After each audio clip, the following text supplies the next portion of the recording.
One moment.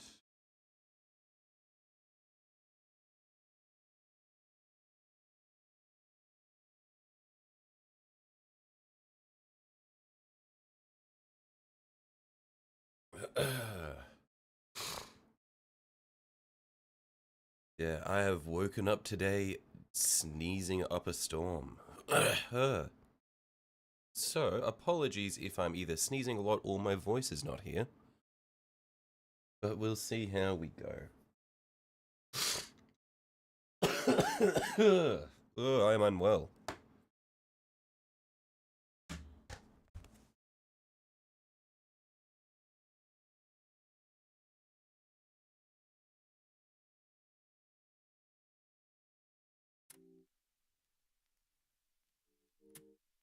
Gifts of Nurgle be upon ye. True. Yep, Nurgle has taken a liking to me.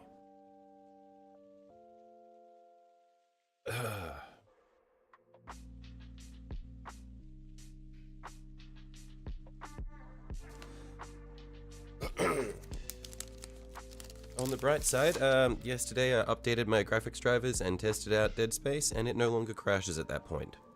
So I'm able to go up the elevator without the game crashing now.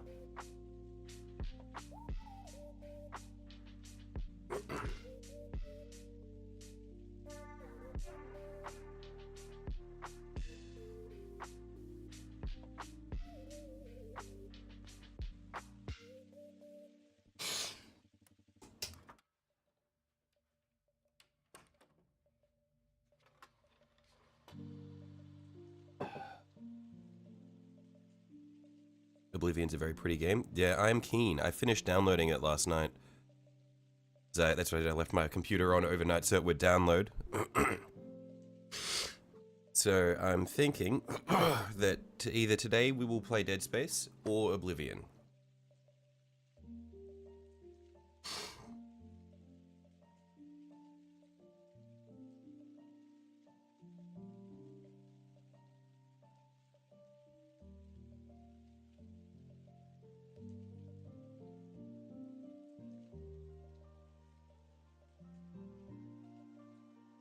But as far as this night goes,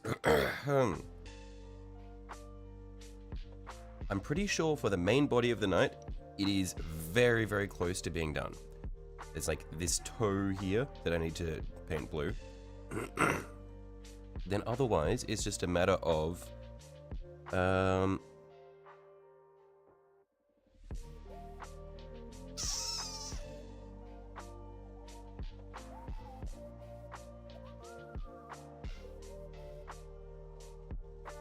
just doing things like the window, and then it'll be things like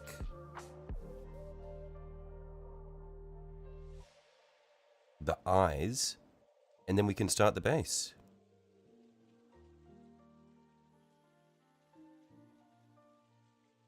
Yeah, hey Jesus.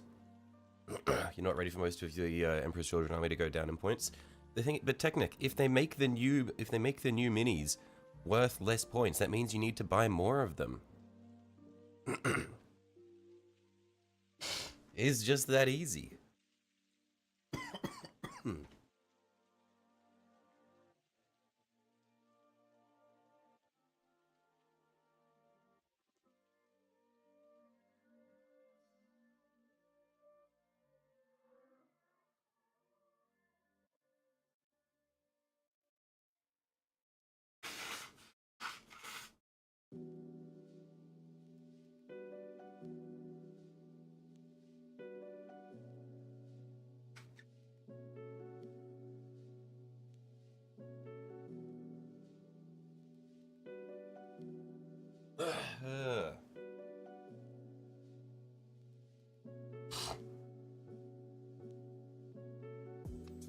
Okay, so what should we do for the window for this one? Because I like the idea of having like some like faint glow coming from inside, like what we did with the with the World Eaters one, where it was like an orange glow from inside. I feel like you could have something sort of glowing from within as well.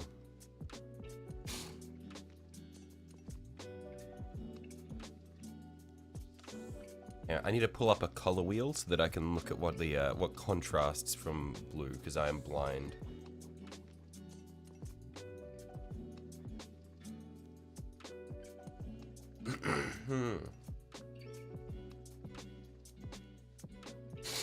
Okay, so orange is going to be our contrast.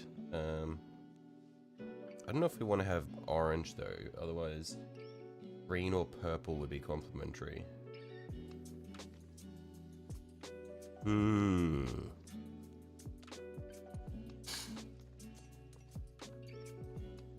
Nah, that would blend in too much. Oh man, I'm actually so unwell. That cough did not feel good.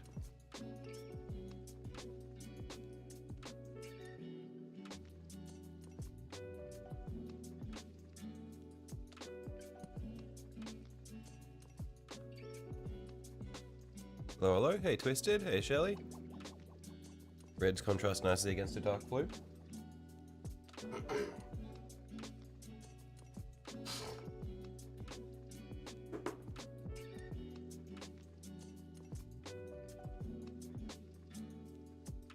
Maybe, yeah. I go, Night Lords. 40k. Let's just see what colors they run on the night. Oh yeah, because I guess they do run that that sort of dark. Is that burgundy? I don't know if I'm just stupid. Burgundy color.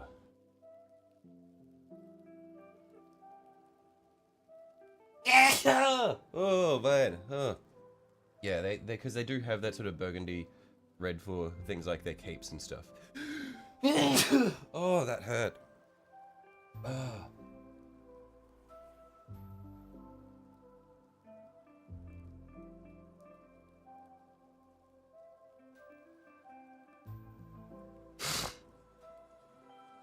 Oh wait, hang on. I forgot that I was going to do at least one freehand. It's sneezy season? It is. It's always sneezy season for me.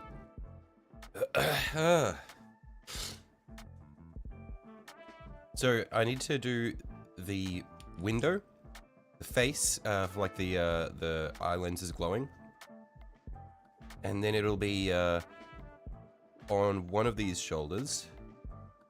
The what I mean, you get a blonde O-ring sneezing like that. It's fucked up. I am just plagued. Then I need to do the Night Lord symbol on one of these shoulders, I reckon.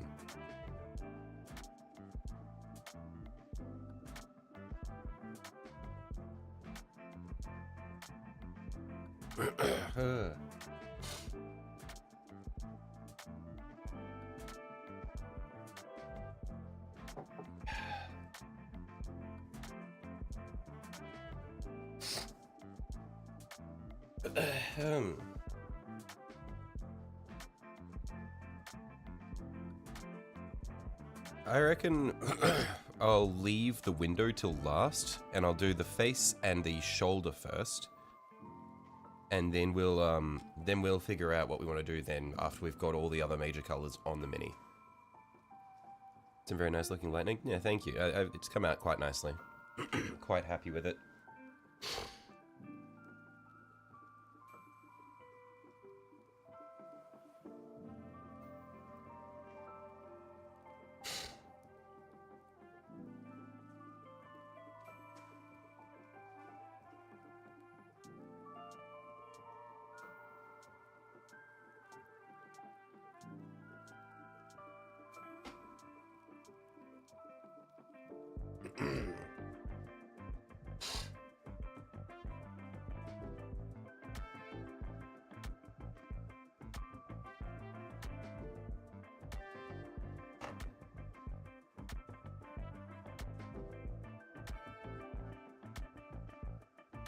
Yeah.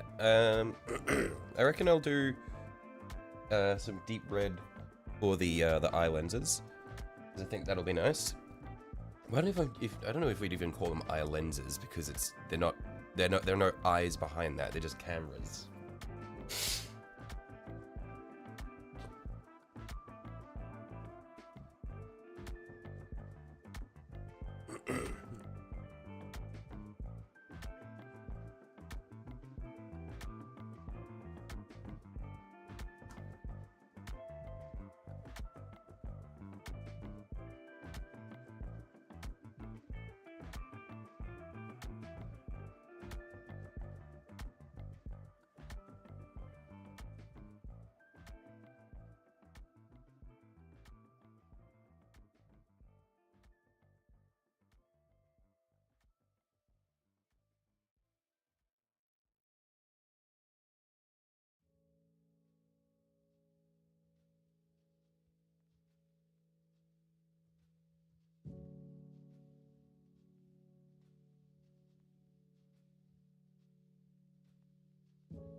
Hmm.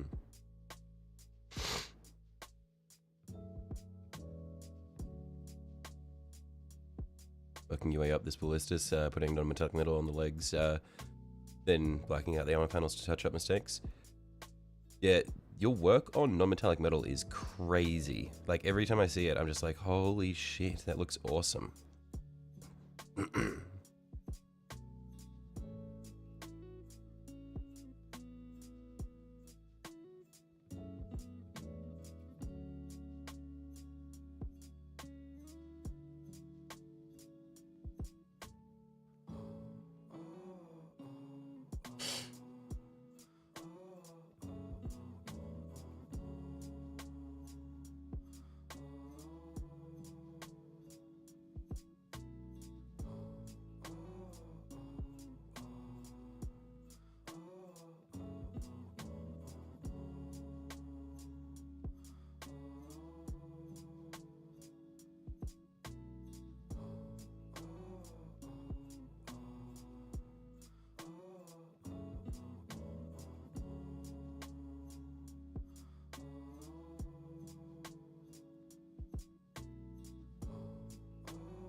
Hmm.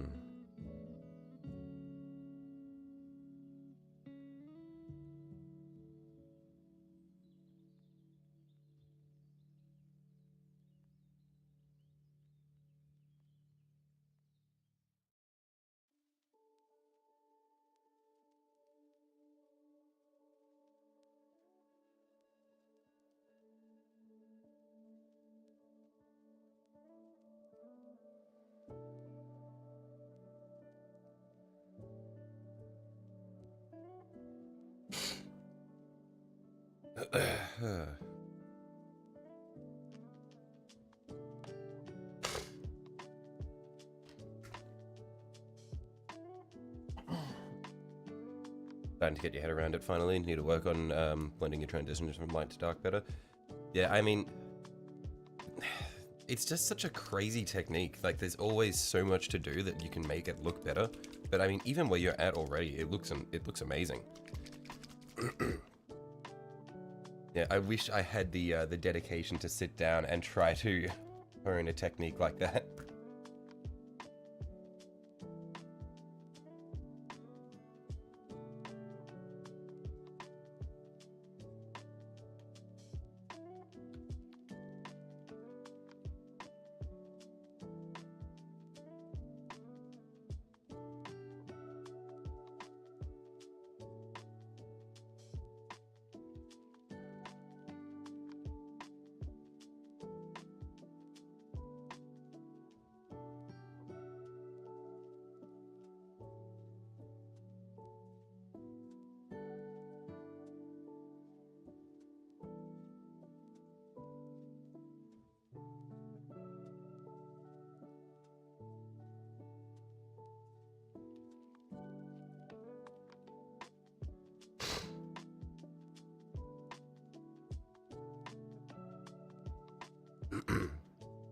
a great teacher really helped you understand it.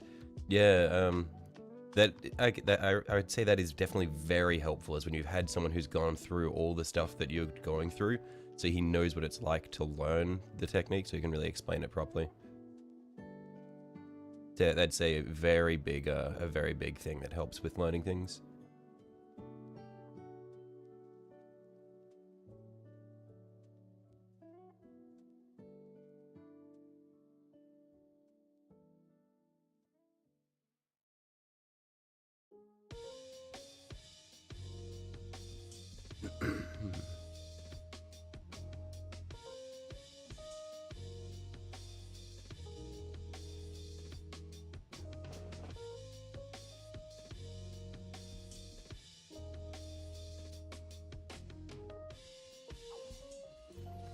I reckon this magenta is looking a little bit too pink for my liking, so I'm going to come back through with a little bit of a red contrast over the top once it dries.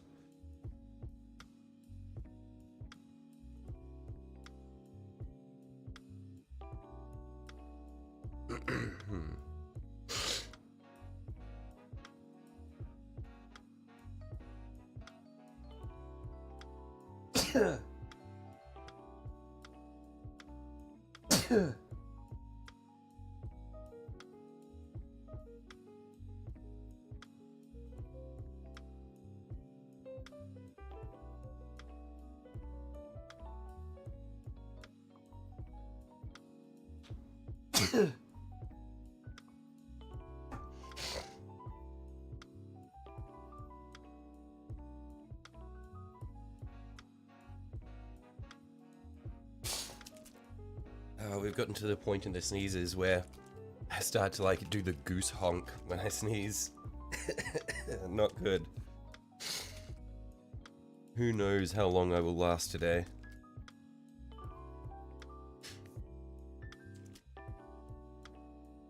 Just collapse midstream.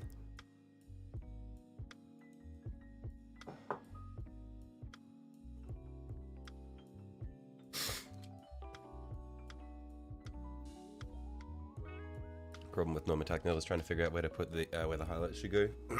Yeah, that's something I struggle with a lot, because it's like, I feel like non-metallic metal is very big on perspective, and I move my minis around so much that if I were to try to do that, I'd be like doing it and then I'd rotate it slightly and go, oh shit, it doesn't look right from this angle, and that I feel like that would frustrate me.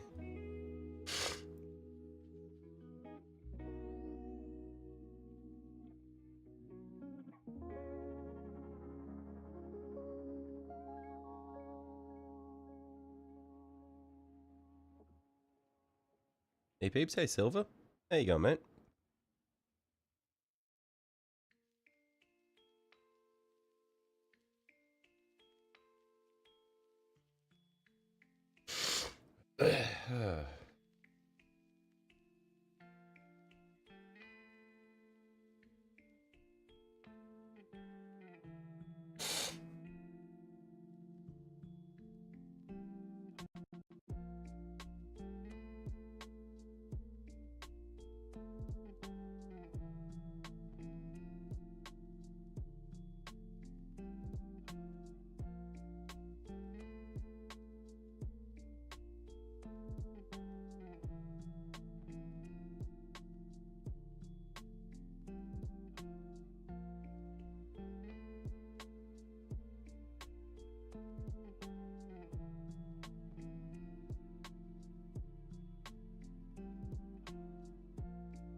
Okay, I reckon that is gonna be good enough.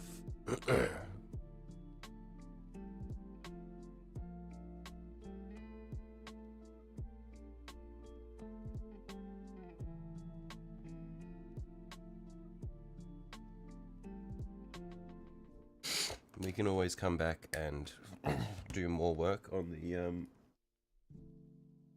the eyes if we want them to be a little bit brighter or any different. But yeah, we'll see how it goes for the time being.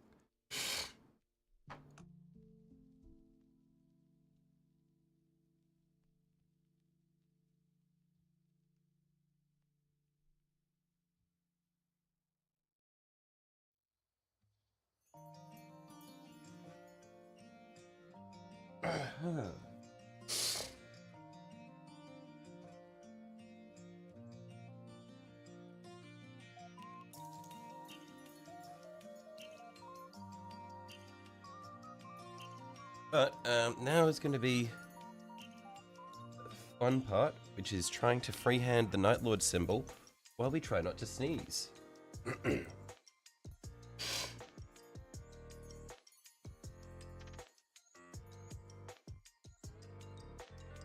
It'll be awesome.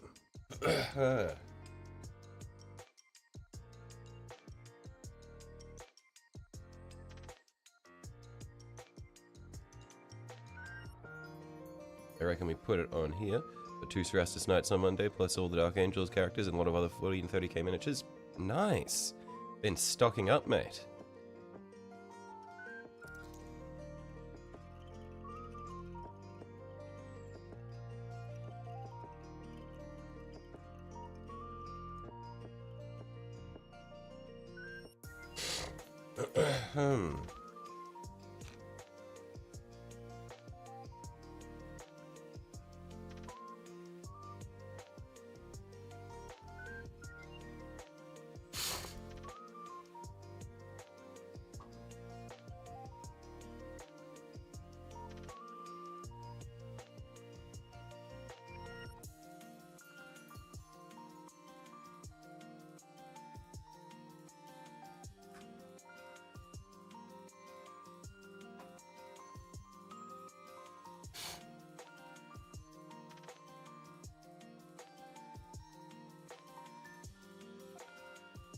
So as far as size goes, I'm thinking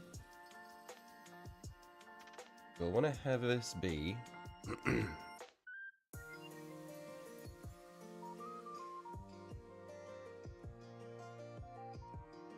roughly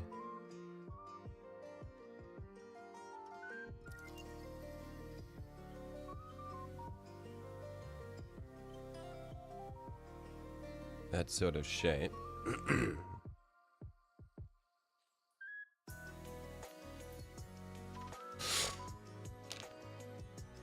Back to painting and been painting Grey Knights.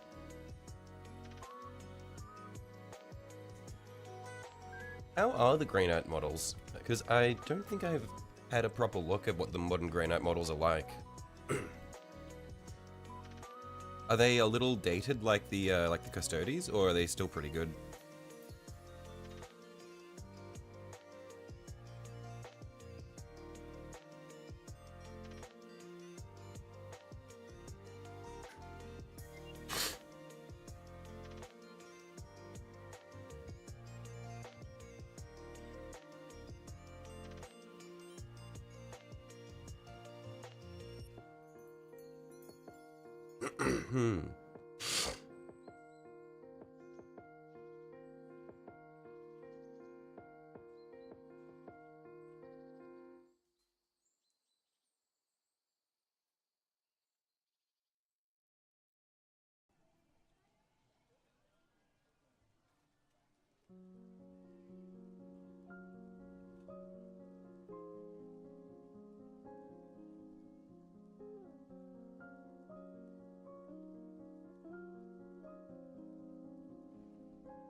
You like them? They're older models, but they look good. Oh, okay.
Man, I really, I think I'm gonna struggle a lot with this one.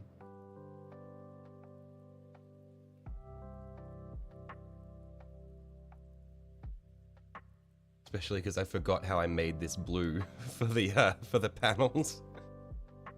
It's gonna be a pain to touch up.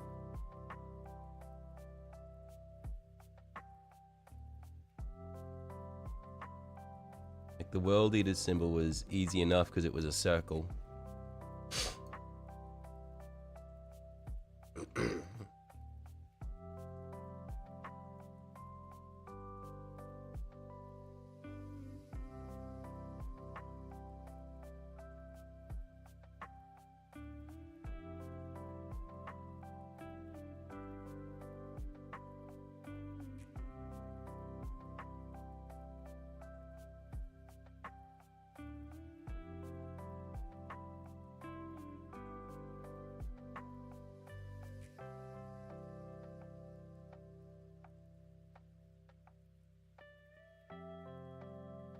You back? Welcome back, Noah.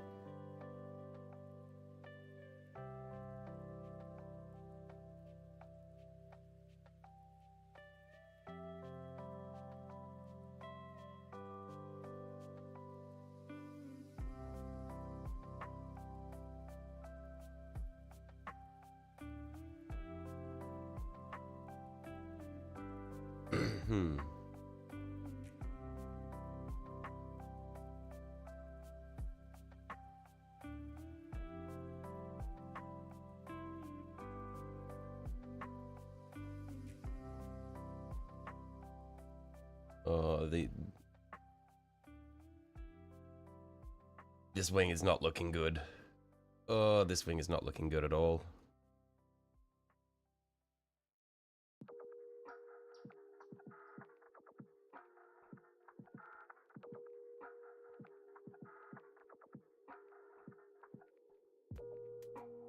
I'm wondering how I can salvage this. I think I can probably salvage it by making the wing a lot larger.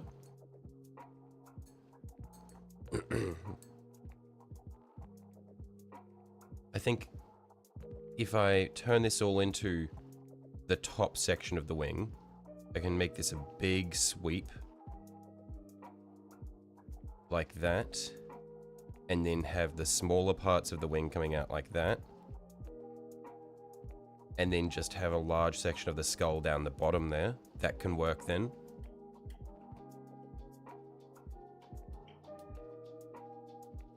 Really admit you use decals when you can. Your freehand skills aren't that great. Yeah, the thing is, I like freehanding, and also an issue that I encounter with the knights is they don't make they don't make Night Lord's decals big enough for this, and I probably don't have any anyway. I don't know what's included with the Chaos Space Marine stuff, but regardless, I've locked in for this. So it is what it is.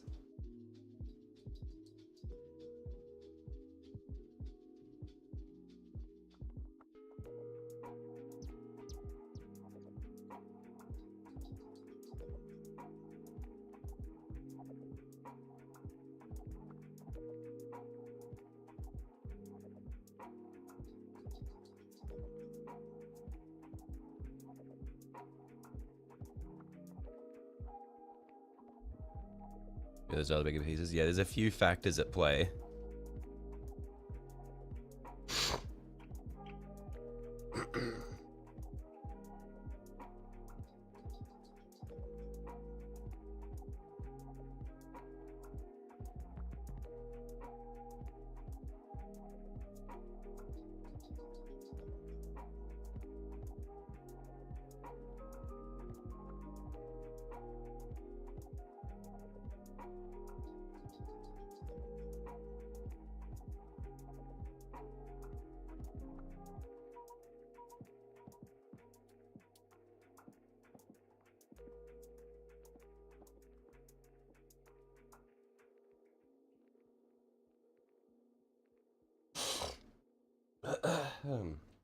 Most of your Exorcist shoulder badges are skull decals altered with painted on horns.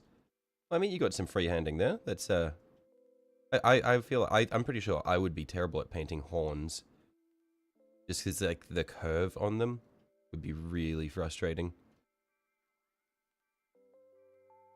I would be very pedantic about trying to get them all consistent.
Yeah, I reckon that's looking better. Once we get it all outlined, we'll come back with a thicker brush just to smooth out the paint on the inside of it. But the shape is looking good, I think.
Okay, yeah, I think this wing's gonna look really good.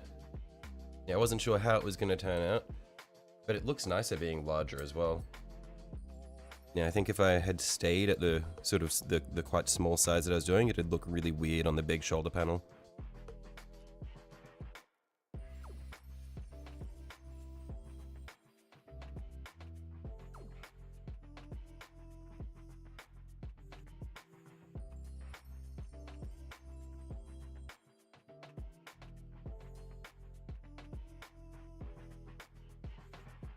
So we just want to pull this bit out a little bit longer.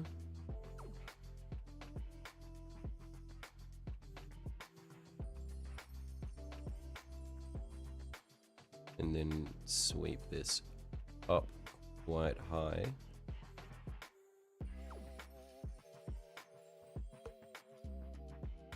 Looking good, that side stands out.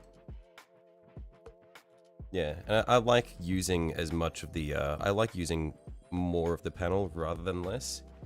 It's a little sad that I'm going over the lightning, but that's just how these things are. Just adding layers.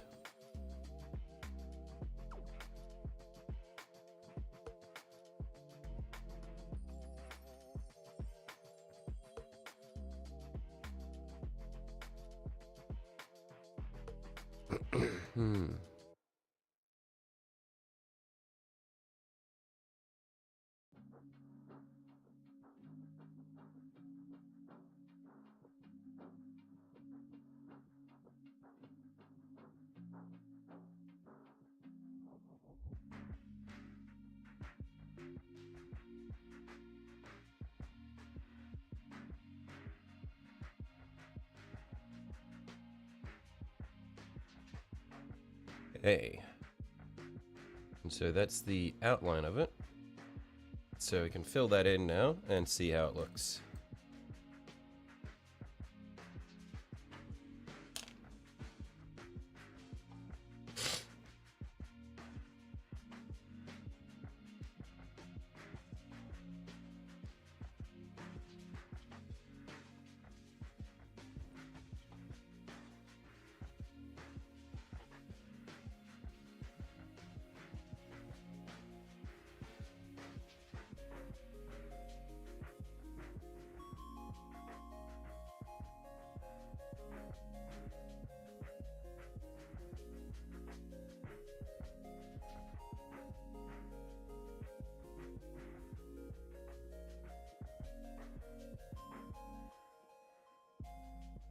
You're gonna beat me picking up 6 more Strastus Knights in the next 2 months and all the Deathwatch Marines. Next week you'll have 2 Corvus Blackstars. Jeez. Silver, I'm pretty sure I've already lost. Yeah, like... I lost before I even started.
Okay. This is looking pretty good. The brush strokes are still pretty visible, so once I let this dry, I'm going to have to do a couple of thin glazes just to try to smooth it out a bit. But I'm liking the shape of that wing.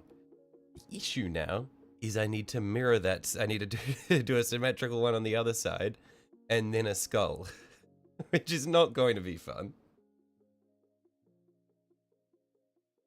But I did this to myself.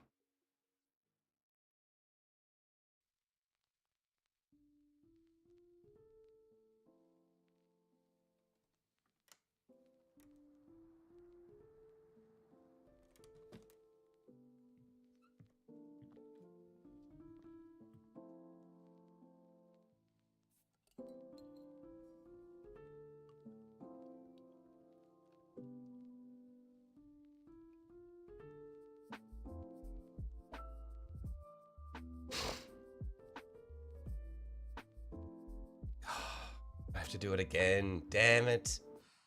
I have to do it again on the other side.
I think I may have gone a little far with this this sweep of the wing, but we'll see.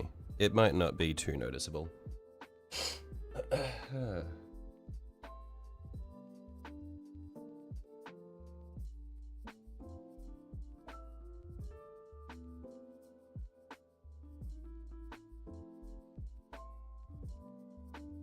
Just noticed out of the corner of my eye a little imperfection in the first wing, so just had to fill that in.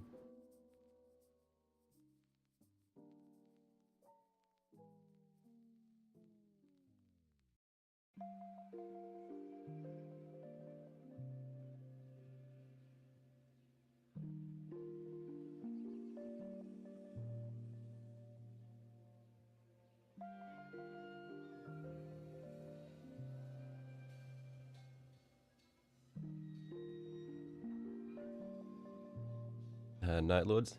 Hello, Whitney. Yeah, I'm doing all of my Imperial Knights. I'm having them inspired by different trade allegiance. So we've done a Thousand Suns inspired Questoris, and then we've done a World Eaters Warglaive, and this is a Night Lord's Helverin we're doing.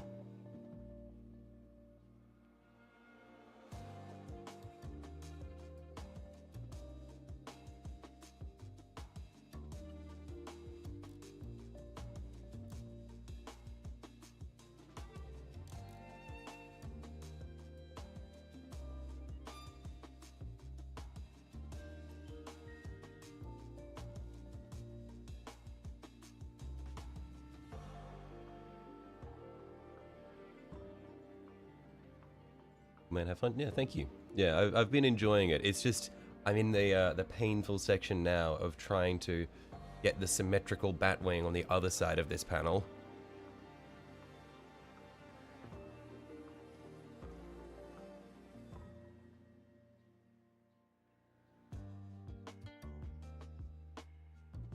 And I've completely forgotten what mix of blue I had done for the armor, so it's going to be really hard to do touch-ups. So I'm kind of under pressure to do it right the first time.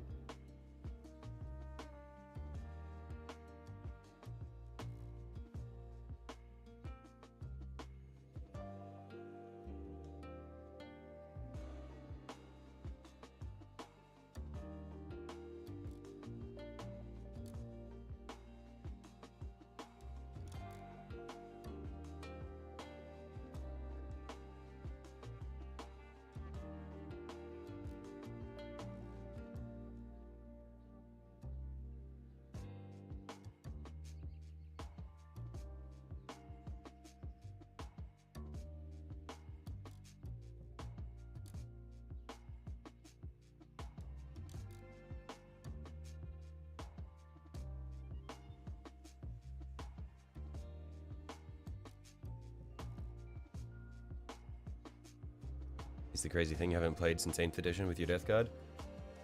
But Silver, you've got so many awesome models. The world needs to know.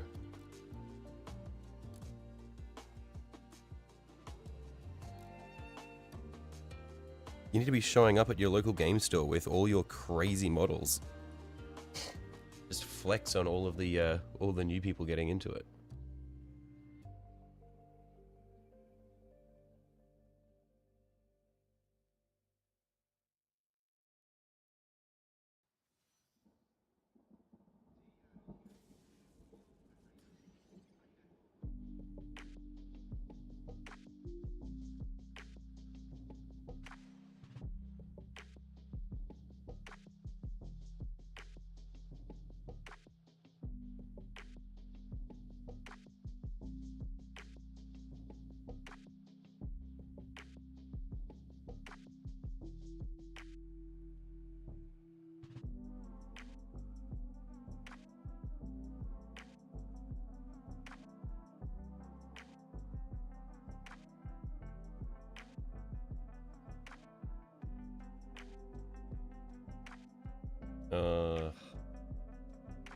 That's not quite symmetrical. That's going to annoy me. Just the little, the bit where the bone on the edge of the wing sort of turns. This little bend here isn't symmetrical.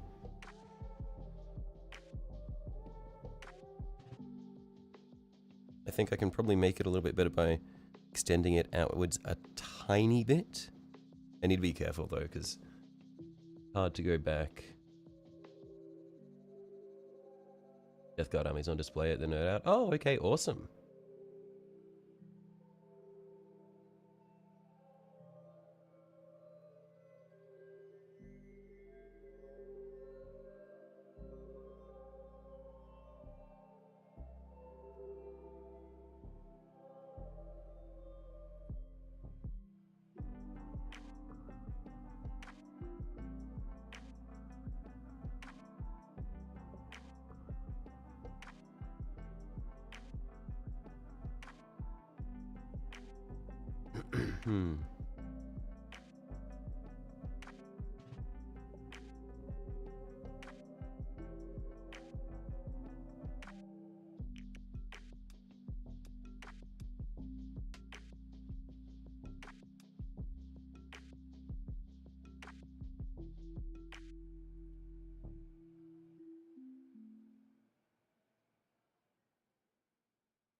I reckon this is probably a better way of going about building it up, is just layer by layer thickening the wing to the point where I can then sort of bring out the little I don't even know what you would refer to these little pointed bits of the bat wing as. What would you refer to them as?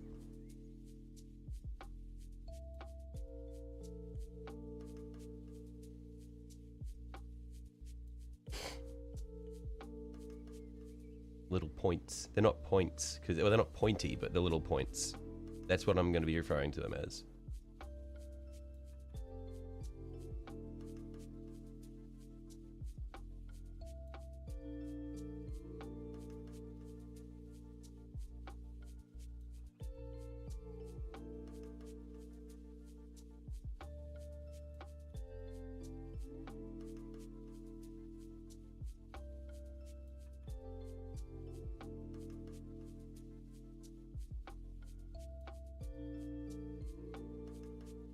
Toes? Oh, I guess they're fingers, aren't they? Yeah, they're fingers. Wait, no, but no, their fingers are up at the top. Am I going to do the skulls? Are going to be split in the middle? Yeah, I'm going to have the skull sort of split in the middle, largely concealed behind the metallic divide.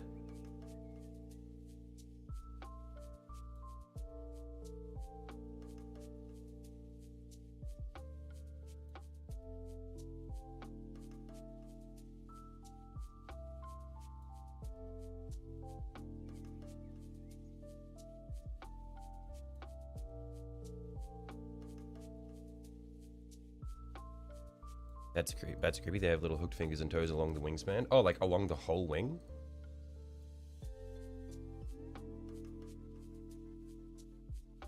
I thought it was only along like the top edge where the bone runs through it.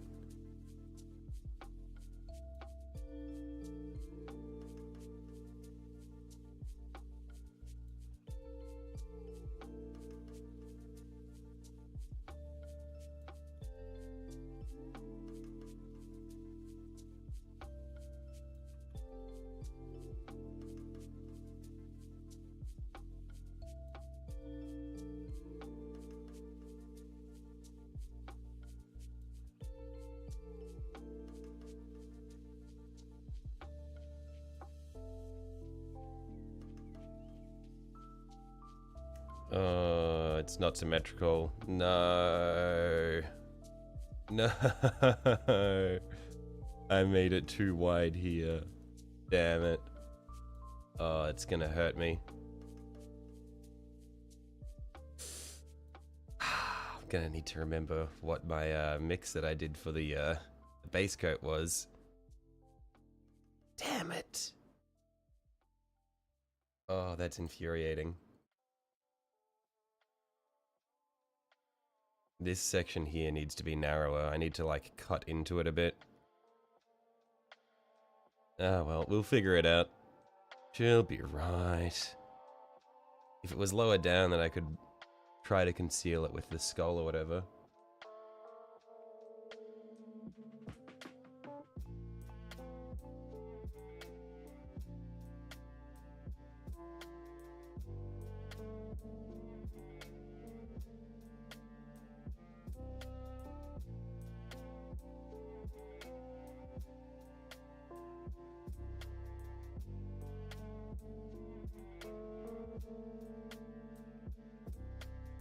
You pull that one up like here.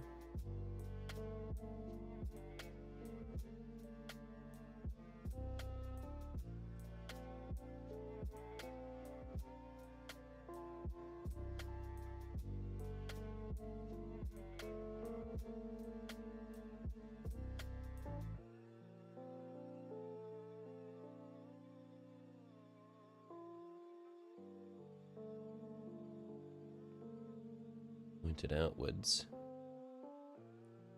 Let's just finish the outline of the wings before we decide what we want to do as far as touch-ups go.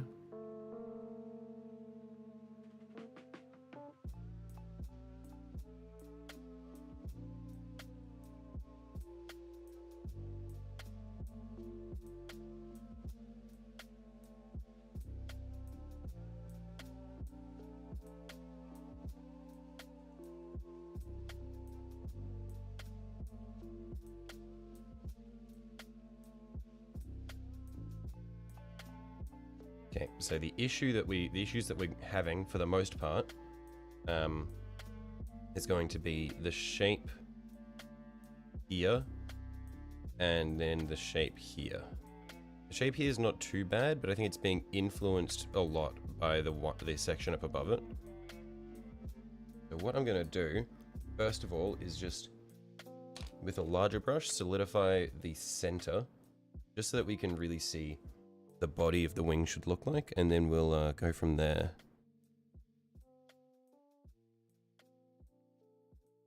We have a buttload of bats here. At dusk and in spring you can see them soaring in the sky eating mosquitoes, whole yard just swimming with, or just swarming with them. I see, I see. Yeah, we get a few bats where I live, but it's nothing crazy, and it's mainly fruit bats, and you'll get like a lot of flying foxes and that sort of thing as well, which are pretty cool.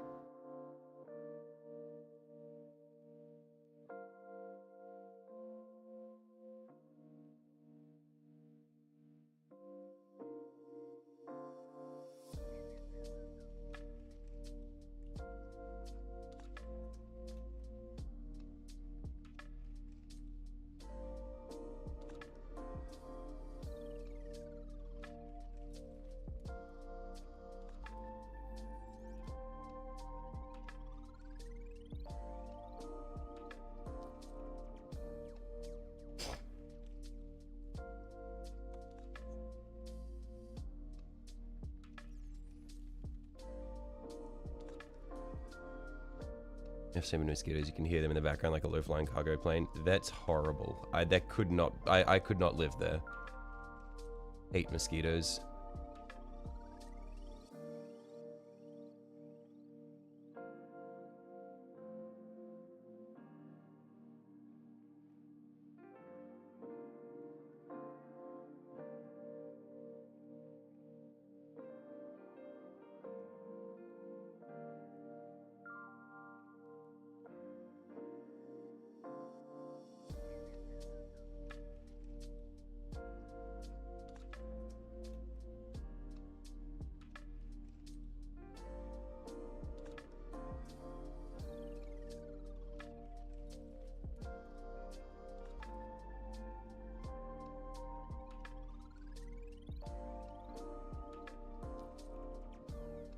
And then we can mark out the shape that we want for the wings, so we know what we can come back through and touch up around. Essentially, just a very thin point.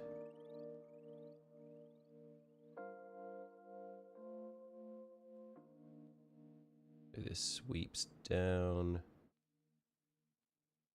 and then out.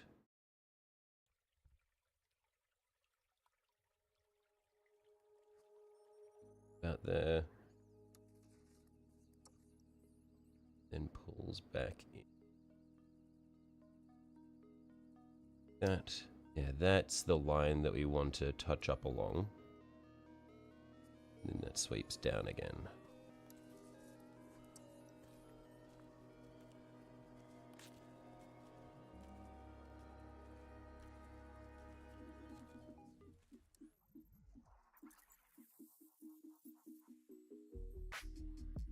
It's not super visible, but I can see roughly where I want my touch up to run now.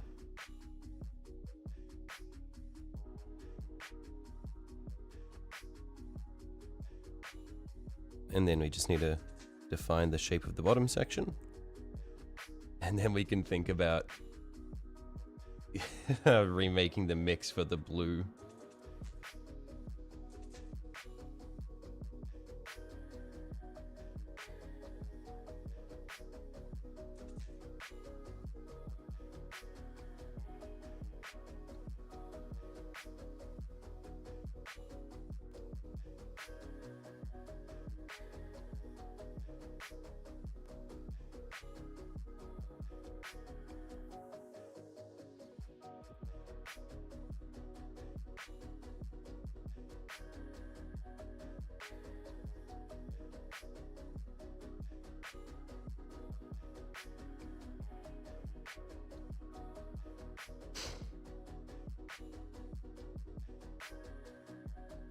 I reckon we'll do the skull and then we'll come back through and do the touch-ups.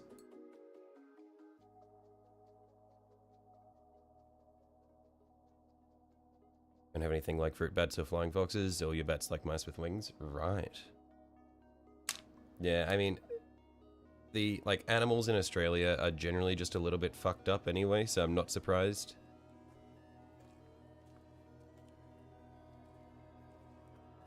I think this wing can sweep up a little higher and go a little thinner, just looking at it.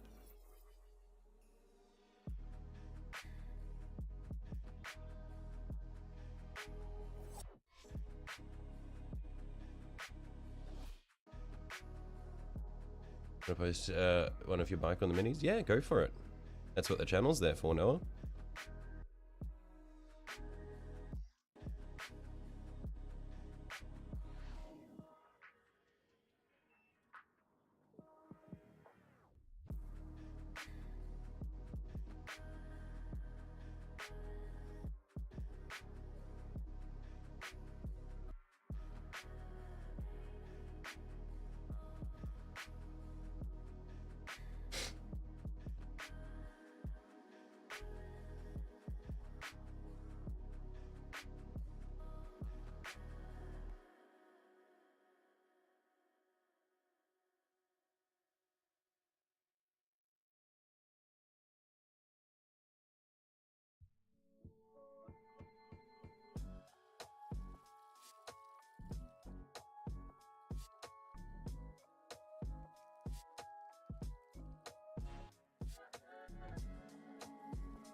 Yeah, I'm definitely going to need to do some touch-ups here. It's not too bad, but I know. And if I know that it's bad, then I'm not going to be able to ignore it.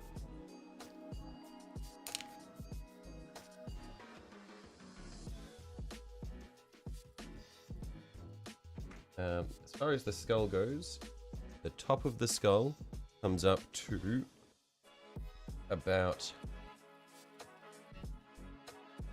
here, I believe.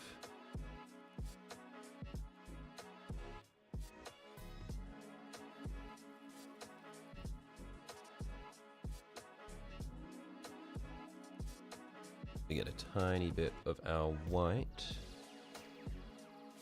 Just gently mark out where the skull is going to be.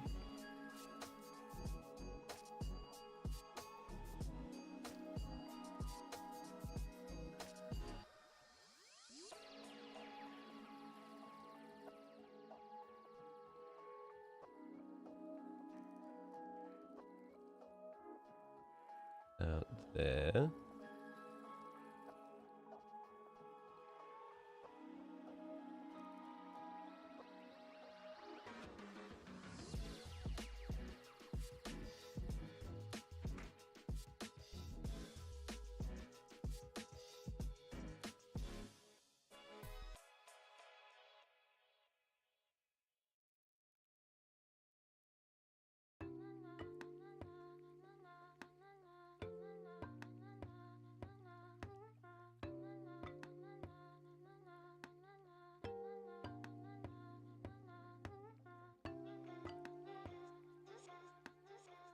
No, the white's dried on my brush. Need to restock the brush rather than just trying to smear the dry white paint on.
Oh, yippee! I can hide the little serrated teeth underneath the metal part of the trim here, so I don't need to worry about that shit.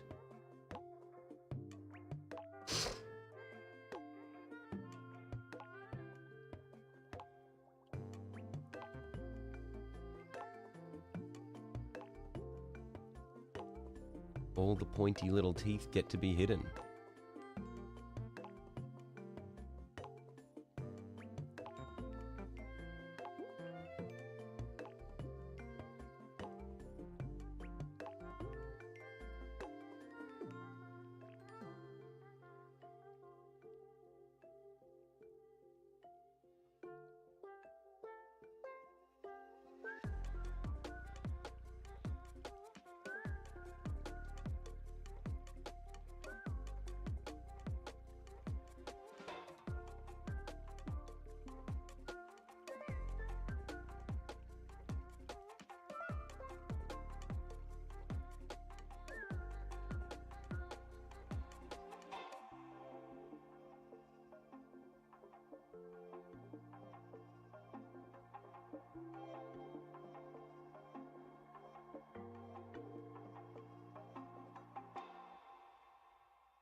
Okay. For general shape of the skull, I think we're good. So now, just fill it in and then outline it. So we'll get our slightly thicker brush again.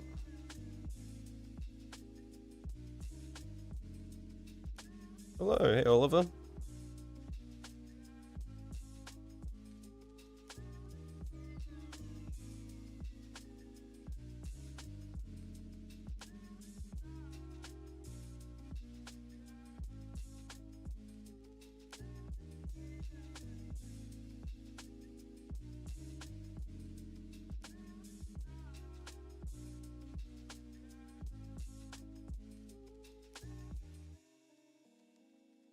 Working on some redskin for your Gorgia Moore pack. Nice.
Okay, I am liking how this is starting to look with the skull in the middle. Because it does draw attention away from the fact that the wings are lopsided. That's a win in my books.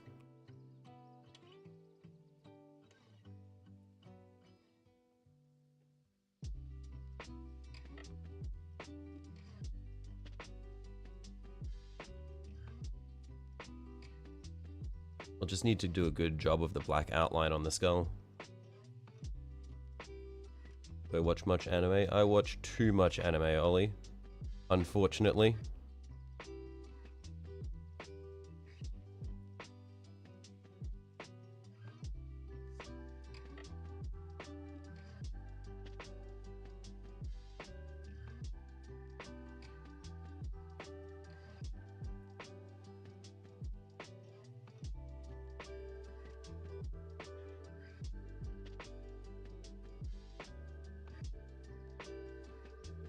Okay, so we'll let that dry.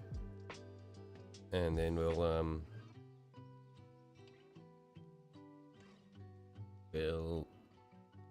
do the edges in Abaddon Black. Started My Hero Academia recently. I mean, I feel like I reckon Hero Academia is solid. I think it's fine. I think it falls off. But I think it's a fine shonen anime. Like, I would say that it's a pretty standard shonen. Season 1 is banger. It's really good. But I feel like it kind of just drags on.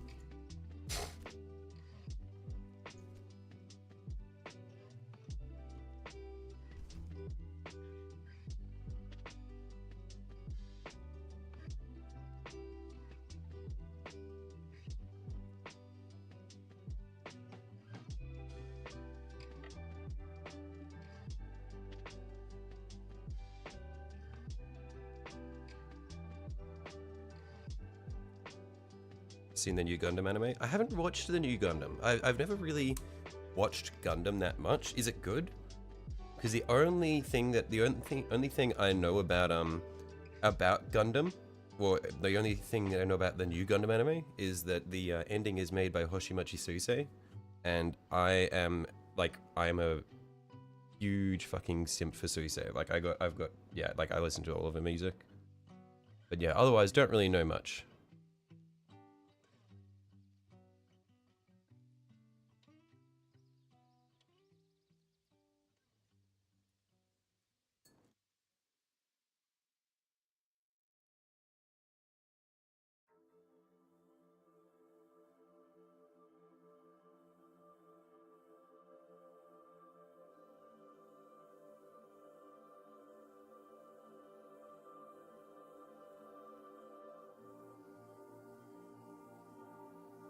You've only watched Iron Blooded Orphans, and that is banger. It's a Gundam anime if you don't know. Yeah, I've watched about the first half of Iron Blooded Orphans season 1.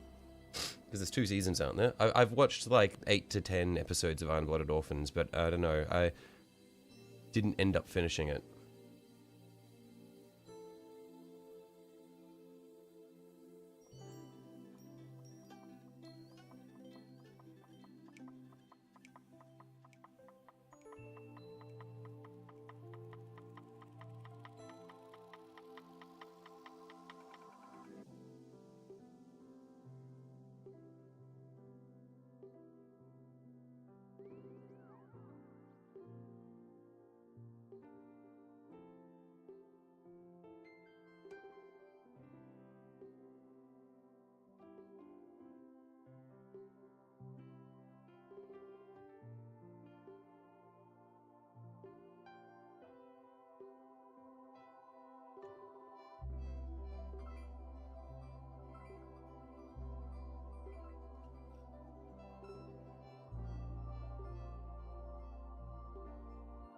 You think the robots look over detailed? I mean, that's just how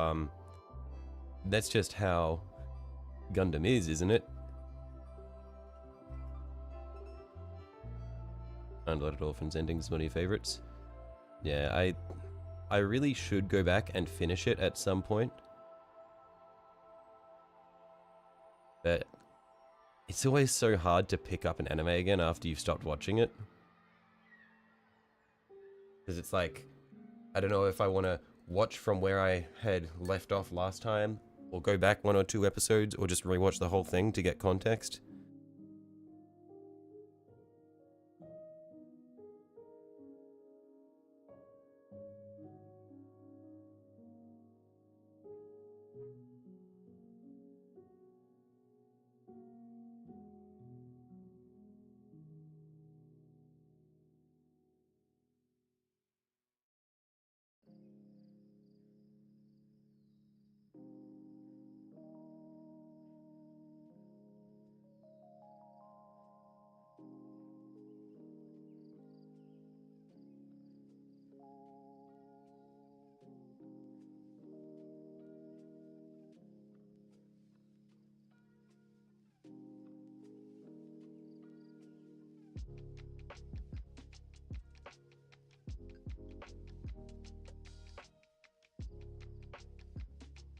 Last one you watched was Much of the Promised Neverland.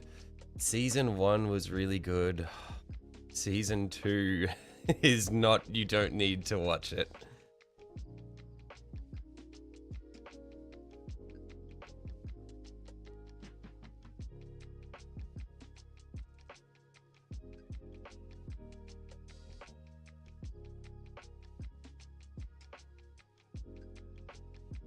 We don't talk about season 2 of Promised Neverland.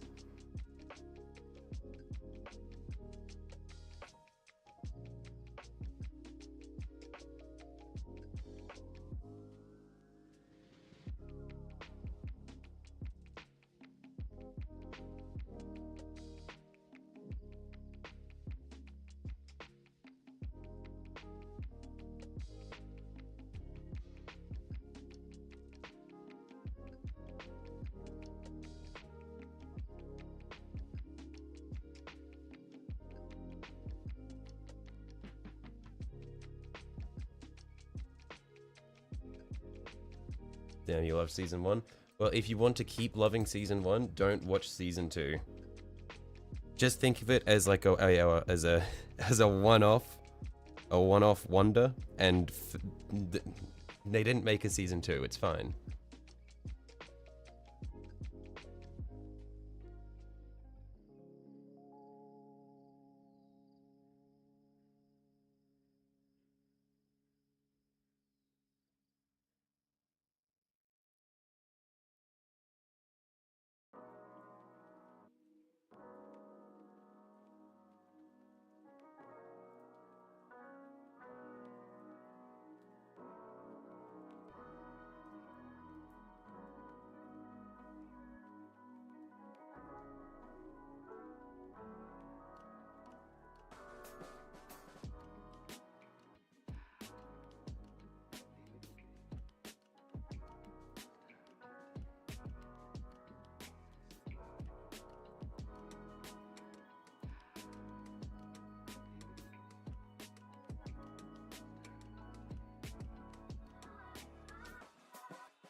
season 1 ended a place that left you wondering what more they could do, so the ending there is okay.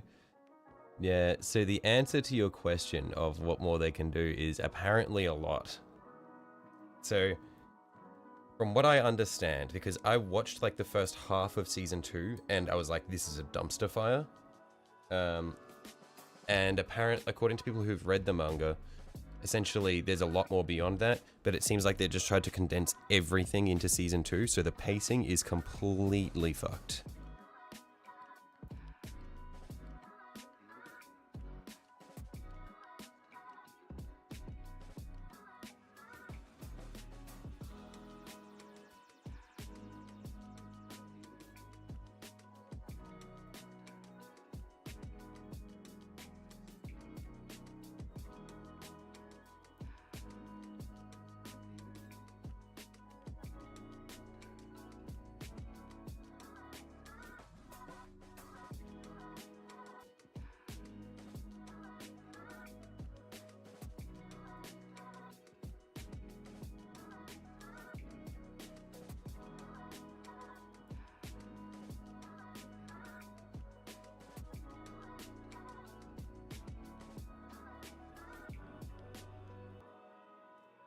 Too bad. Yeah, it happens sometimes where they'll have a good season 1 and then they get the season 2 greenlit, but they're not sure if they'll be able to get a third season greenlit, so they're just like, fuck it, we do everything now, and just shoot themselves in the foot.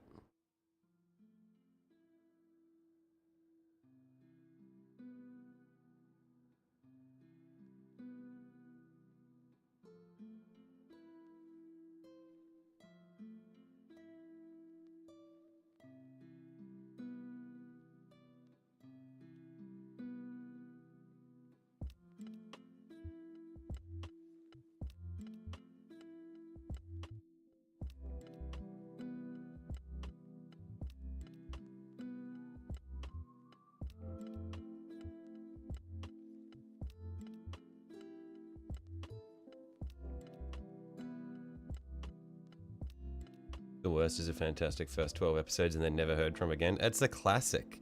It's always things that are, it's always anime that are based off light novels.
Thought on the new Devil May Cry anime. I haven't actually watched that one. I do watch a lot of anime. I haven't really watched that. I haven't watched that one.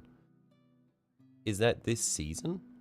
Because I'm not watching a lot of anime this season because there's not a lot going on, and I've been busy with a lot of other stuff.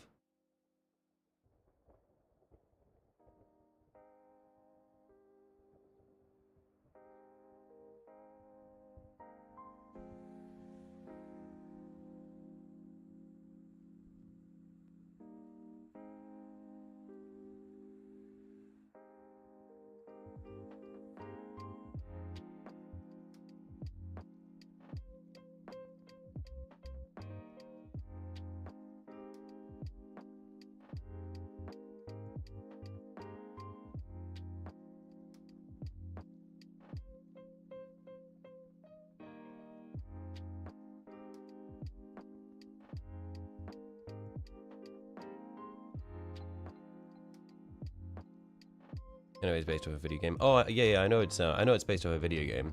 Yeah, I know the Devil May Cry games, but I haven't watched any of the. I haven't watched the anime.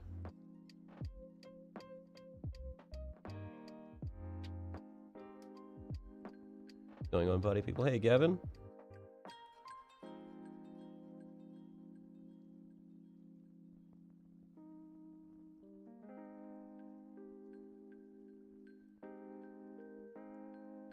Made a little bit of a mess of that eye there. I can probably clean it up a little bit with some more white though.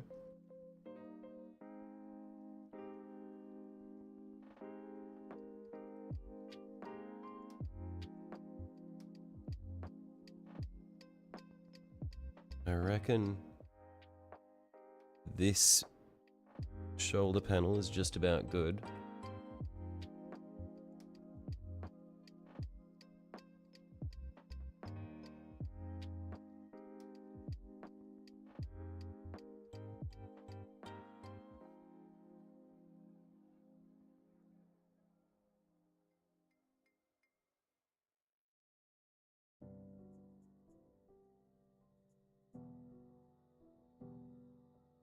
There we are.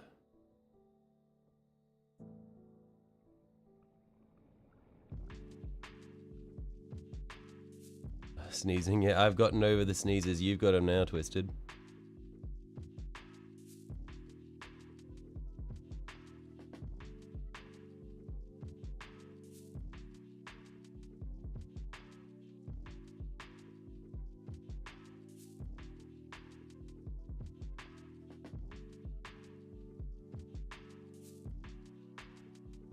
Not my problem.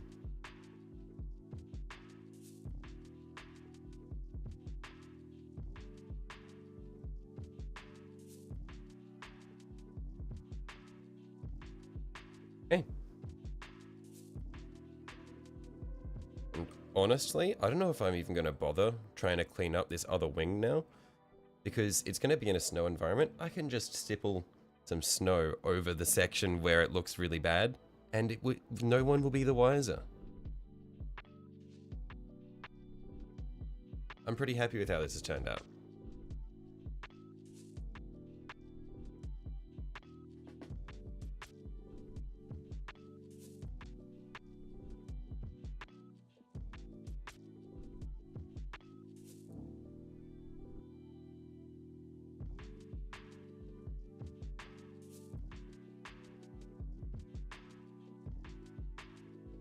Yeah, I like that.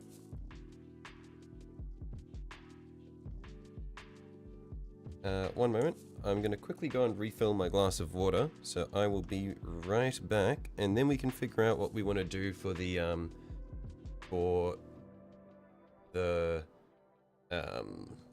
what do you call it? The window on the cockpit.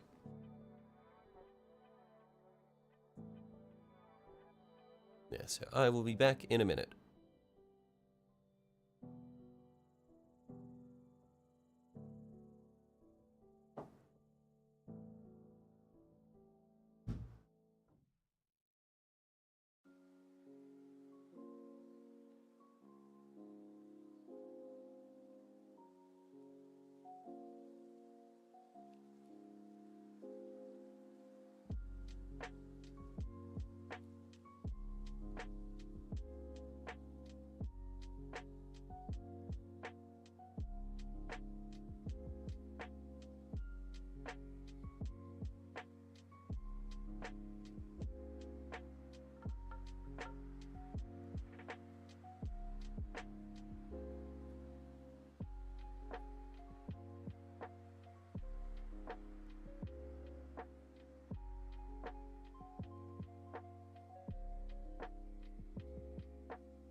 Hey, I am back.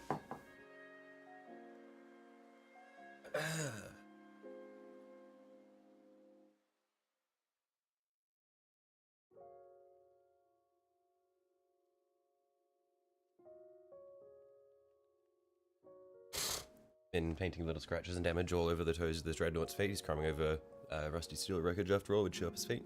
Yeah, I mean, that makes sense. That's like... I feel like doing things to the feet is a really good way to blend it in with the base. Like, that's pretty much every mini that I do has always got something going on with the feet. Like, this guy here, where it's just he's in the desert. He's got dusty feet. Yeah, it's just such a simple way to really make it seamless. Oh, hang on 1 second. I'm gonna grab my other, just as a reference, so that I have a done with the cockpit window on the other one.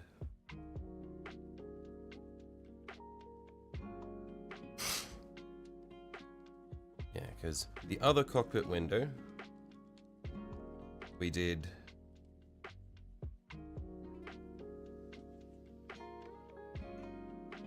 red with orange glow in the middle, and then went over it with a gloss.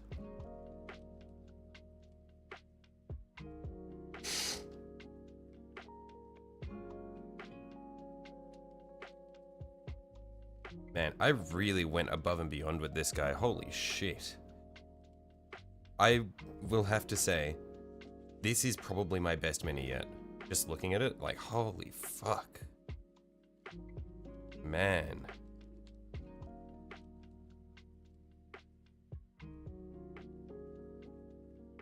That is a standard too high for me to meet ever again.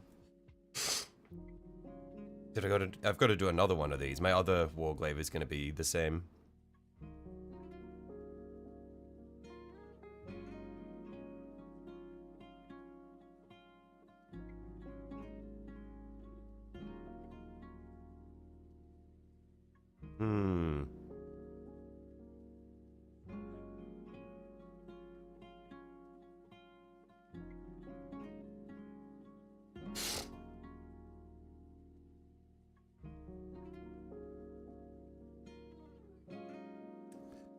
I'm wondering now if I should just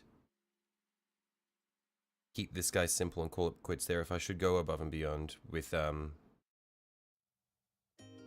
this, like without markings, because I feel like the freehand symbols really do a lot for it. Like, I feel like getting more symbols on it would be so good, but the issue is there's just no heraldry for Night Lords. They just don't have heraldry.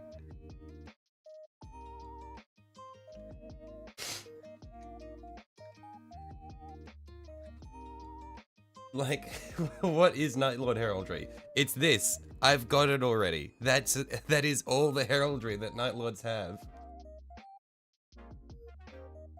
It's this, and it's this. That's it.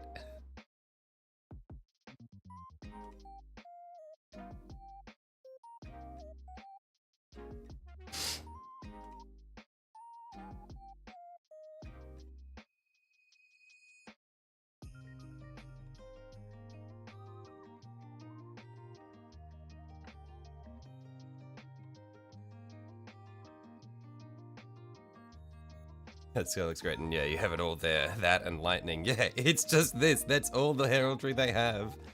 Unless you use flayed skin and bones. Yeah. Yeah, but I like them to have a pretty clean look generally.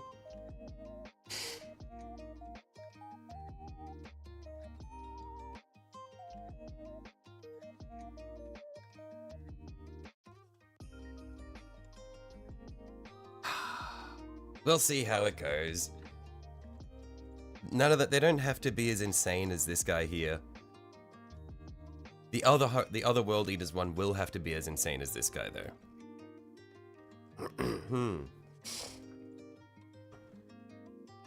But we just need to figure out what we want to do for our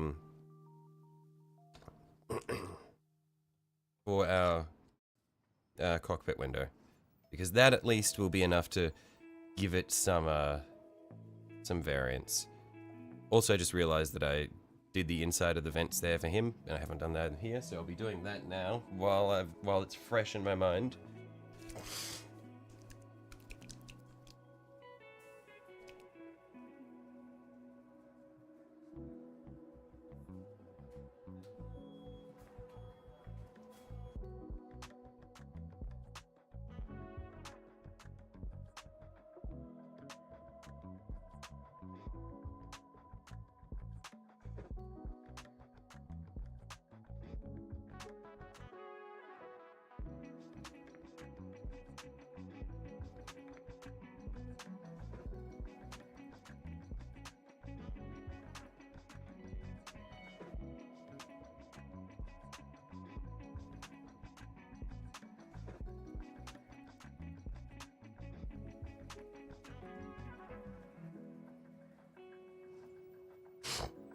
Yeah, I feel like the minor details will be what make this one look good.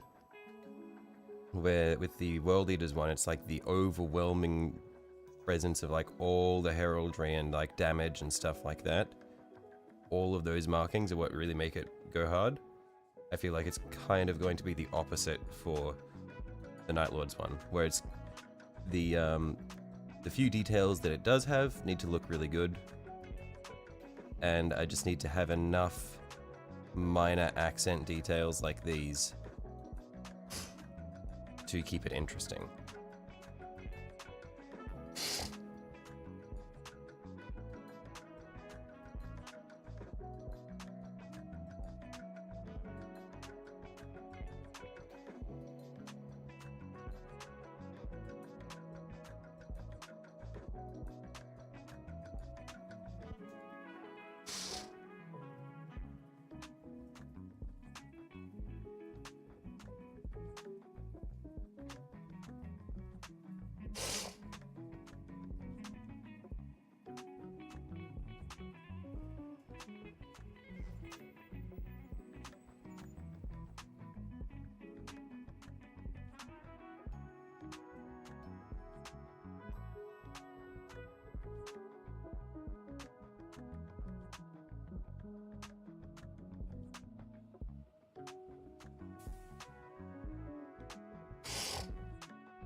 Now, about that cockpit window. I'm thinking a similar effect to what we did on the World Eaters one, except maybe rather than red to orange, we go just like dark red to a deeper red. Or I don't know, just like instead of red to orange, we could just do red to red.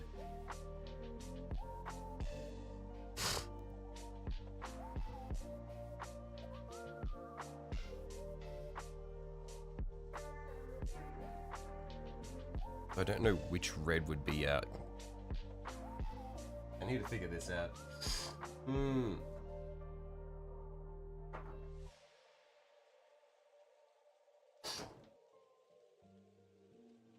Favorite Tyranid model? Ooh.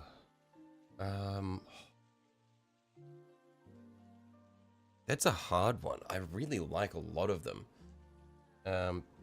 Like all of their big units are awesome. What is the what's the lobster one that Sunju was working on recently?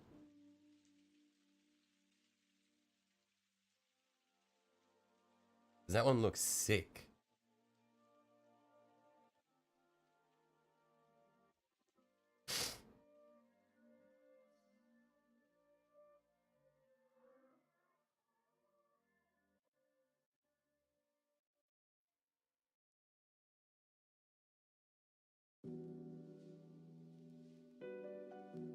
Trying to scroll back through the minis chat to see if I can find it.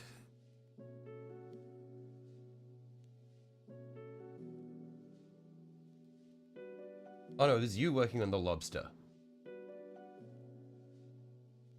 Yeah, the lobster that you're working on, or that, I don't know if, did you finish it?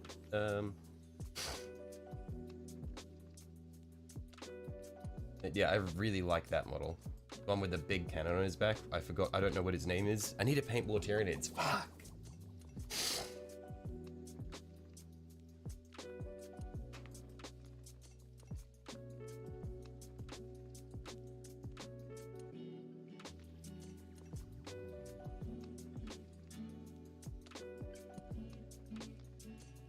Yeah, I reckon these two reds here. Exocrane, yeah, he's very cool. I reckon these two reds here for the cockpit would be good.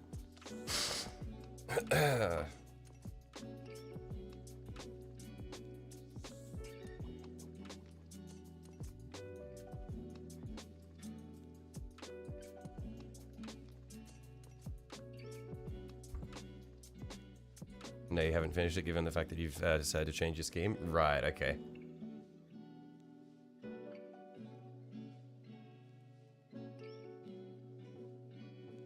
It's the new Gaunts you posted? Ah, I see, I see. And that's a cool scheme you're going for with the Gaunts, yeah.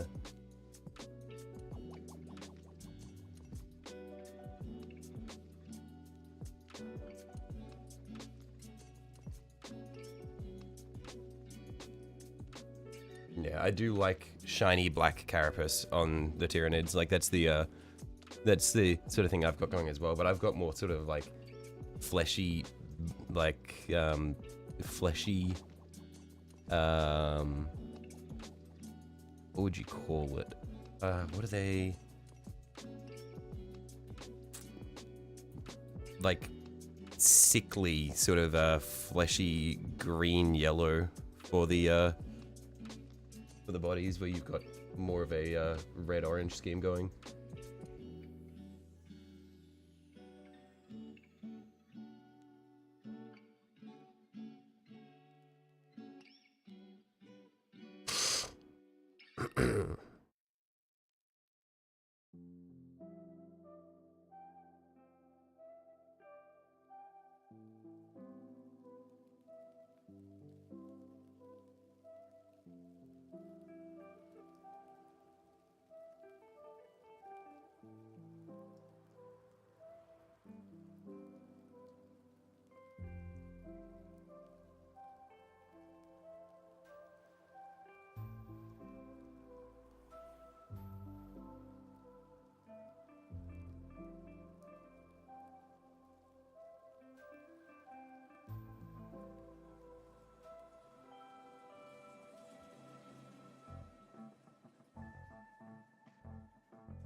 Okay.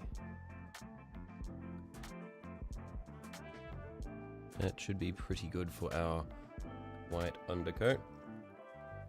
So we'll let that dry, and then we can come through with our reds.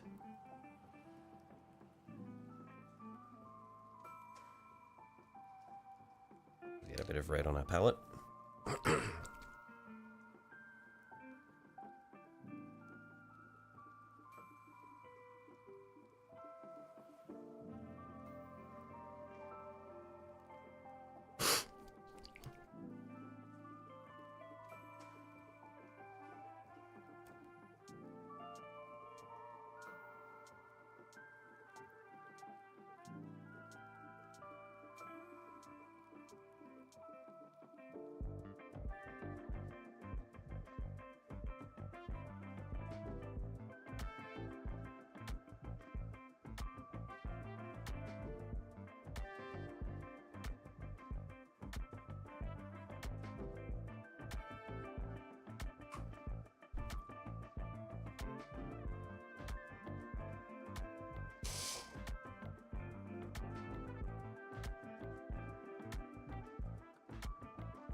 Just with a very thin mix of our darker red.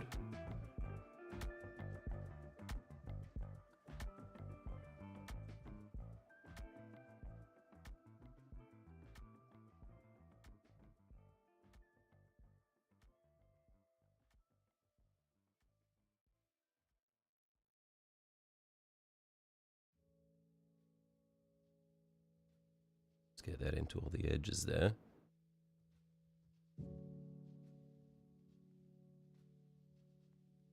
And glaze over the center.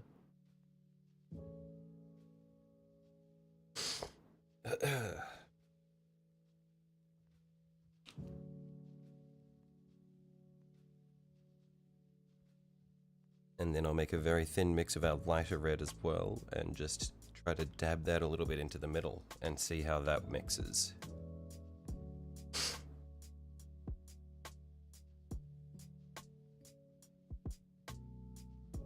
I might have to redo it from the inside out rather than the outside in. We'll see.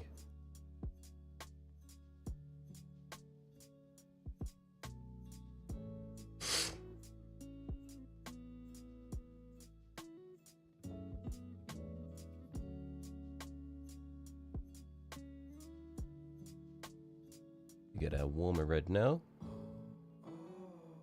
In the middle there.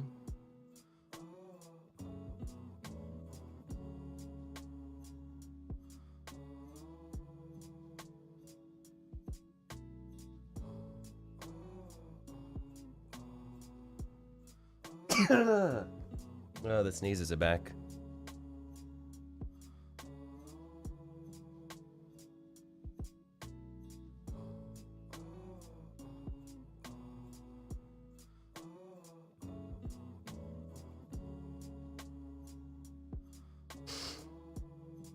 Okay, that doesn't really seem to be working the way I wanted it to. So we'll just go with an empty brush. We'll just remove as much of that as we can.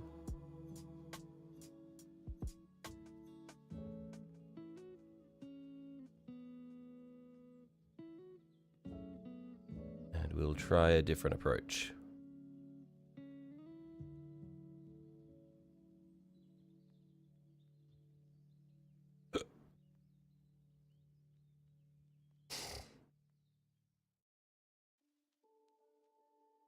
So slightly thicker mix of our dark red.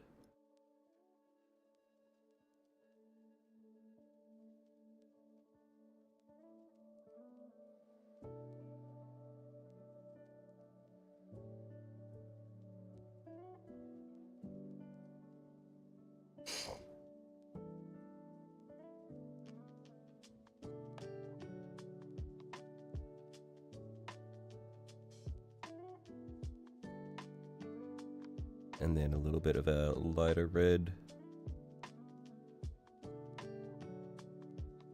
And just see if we can wet blend it out.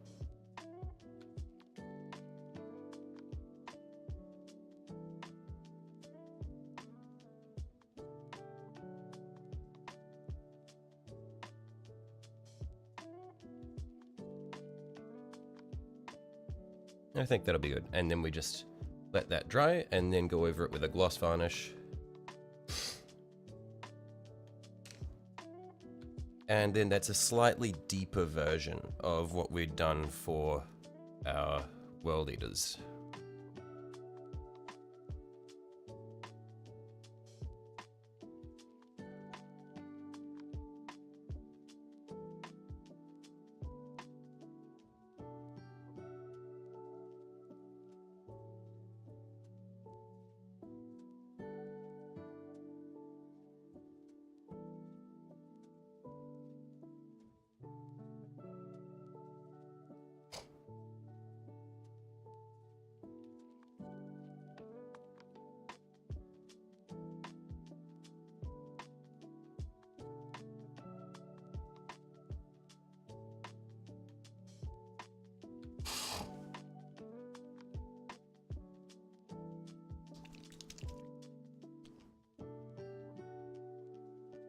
And so we'll just shake up our gloss varnish.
I'll let you meds carry you off to sleep. Have a good night. Looks good. Right up. I'll catch you later, Twisted. Have a good night.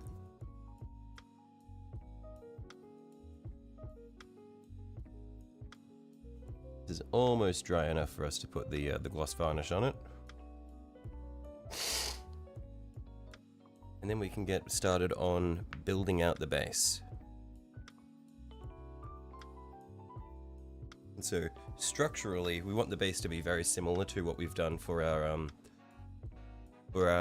Warglaive, because we want all of our... I reckon I want all of my knights to be on the same terrain. I think that'd be ideal. So I might have to come back at some point and fix up the terrain on the... come back at some point and fix up the terrain on the Questoris, turn it into a snow base, but we'll see.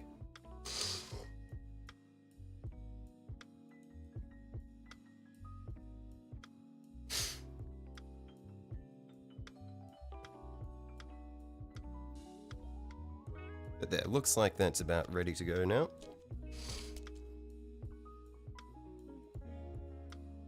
I'll just put a little bit of varnish down there.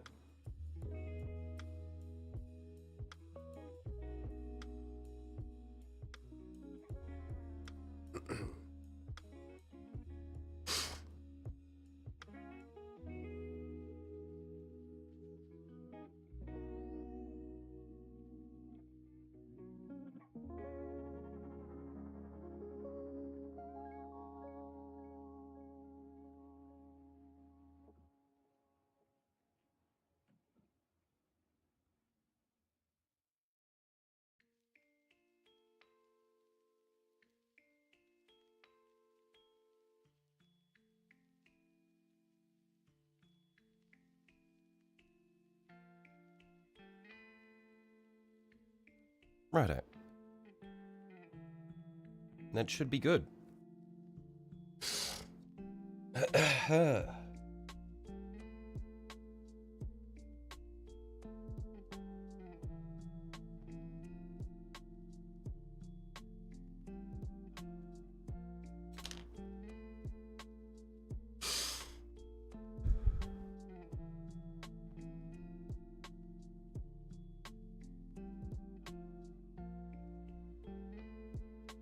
So now we can figure out how we want the base to be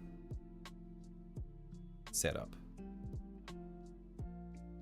I'm gonna assemble him, and we'll will we glue him together yet? Maybe we won't glue the torso down yet, because that's gonna be dependent on the base, so that we know how we want to pose him.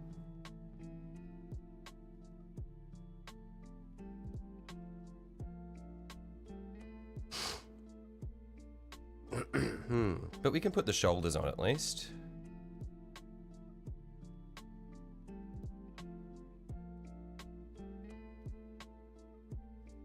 It's going to be this way. Which shoulder should go on which side?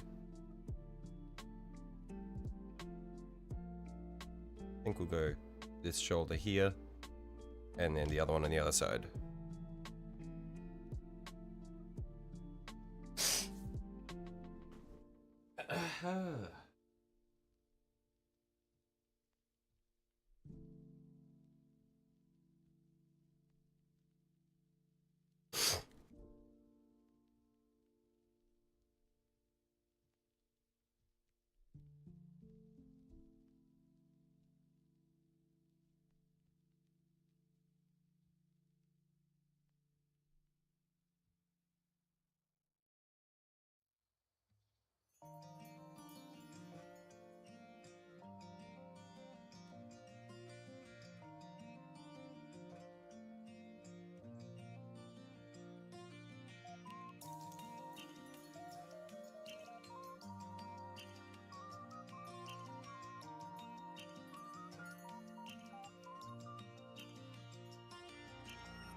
Okay, so that's our first shoulder.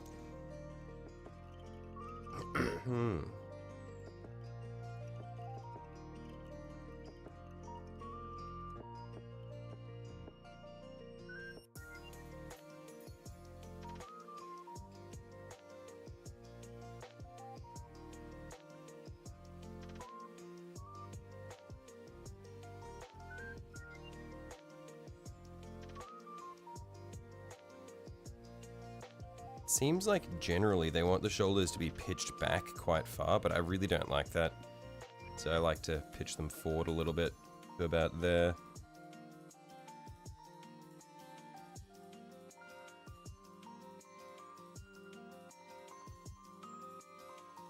This one doesn't seem to be fitting all that nicely. But hopefully the super glue should be enough to set it in place. There's a little bit of movement to it.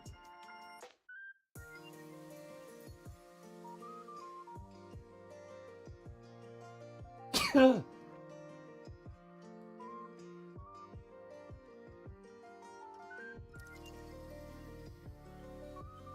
that's looking pretty good.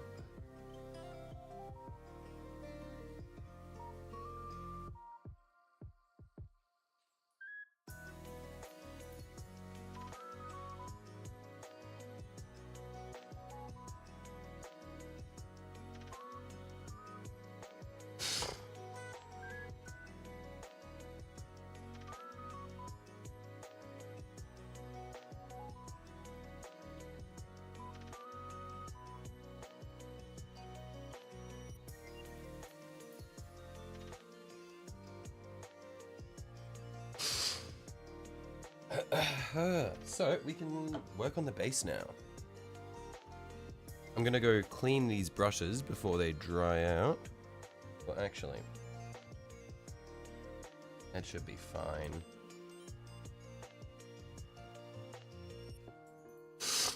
So we'll set these aside.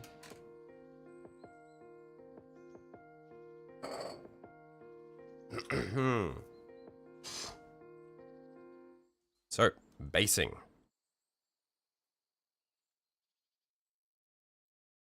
Our reference is this man's base.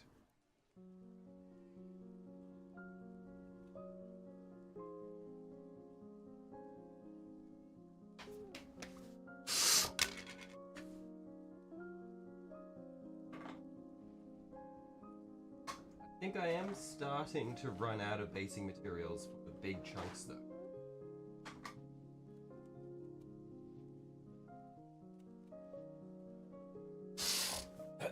Where are we?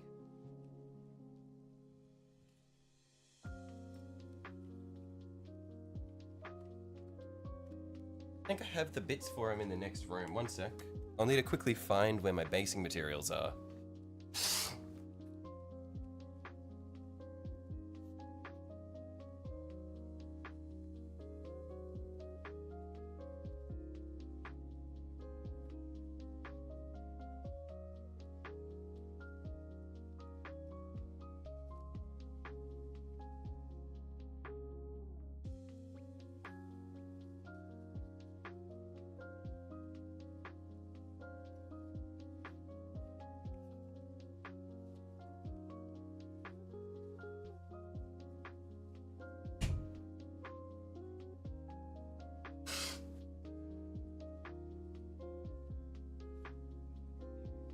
They appear to have gone missing.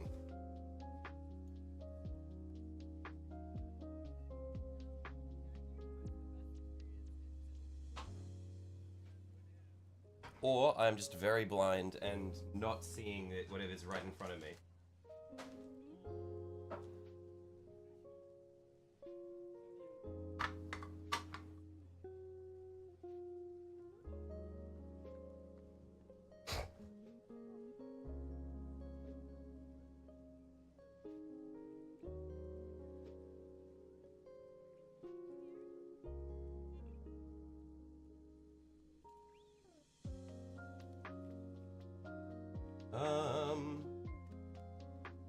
I'm blind. I'm just blind.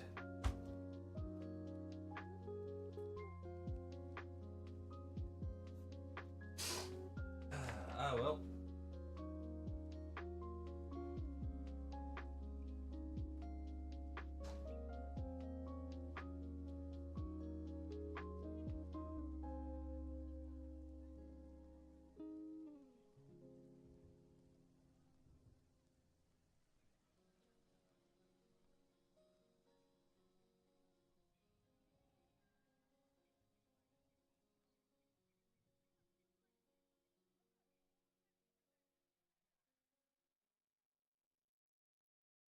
Okay. We've got our cork sections. I appear to be running out of these little thin cork coasters. I have enough at least for this one base though. Barely. We'll make it work.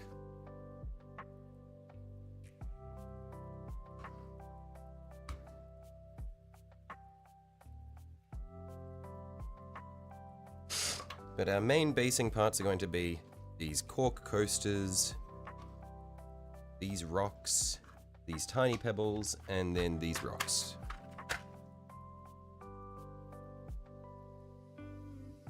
And did I...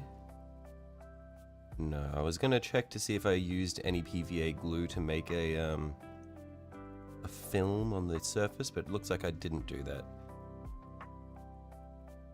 Oh, that hurt.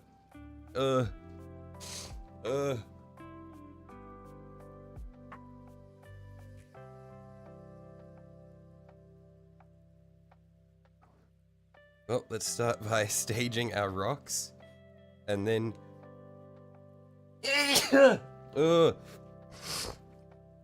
I'm dying. And then we can go from there.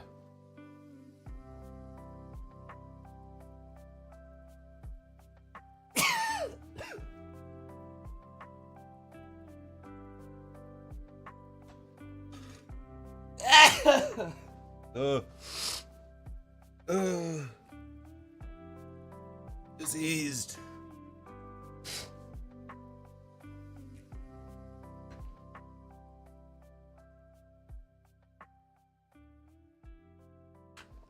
It does look like the only rocks that I have left from this this little packet here are the really thin ones. Whereas the ones that I used over here are quite thick.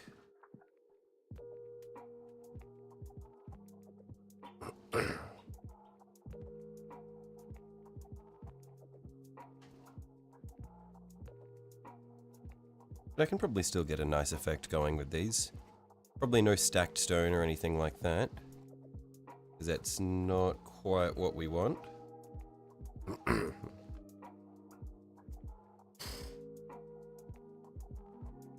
But first of all, let's think about where we want him to be. I think being a Helvrin, do we want him to be standing up quite high?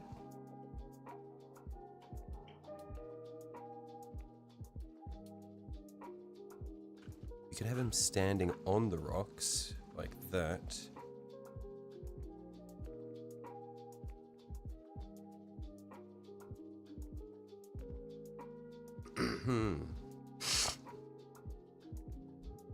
We could have him standing back at the edge of the ice lake.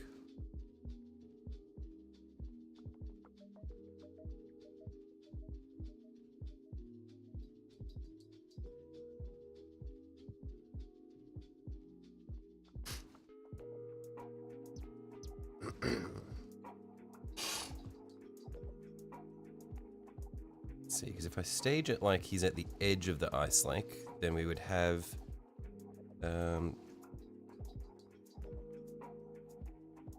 essentially like half a coaster like that,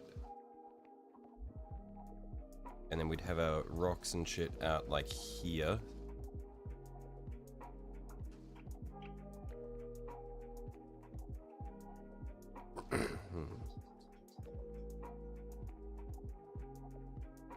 No, I reckon we just try to do it as similar to the previous one as possible.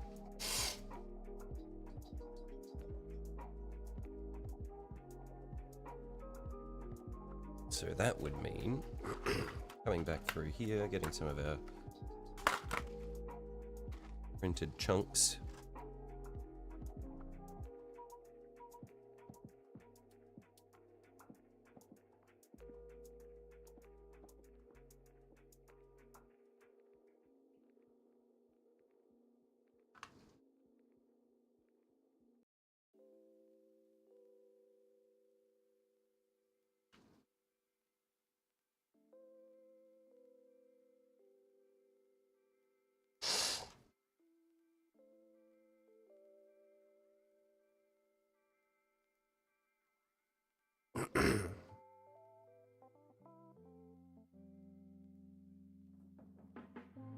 Doing shit like that.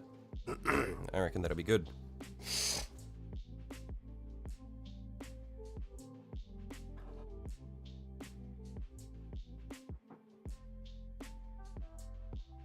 So I'll just need to trim this down.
Yeah, I reckon that'll be pretty good.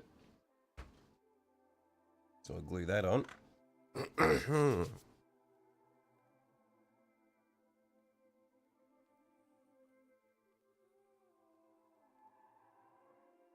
Although I might actually just quickly clean up the edge of it, because there's a mold line that runs right around the outside edge of that. I'm not a fan of.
Hello, Reese.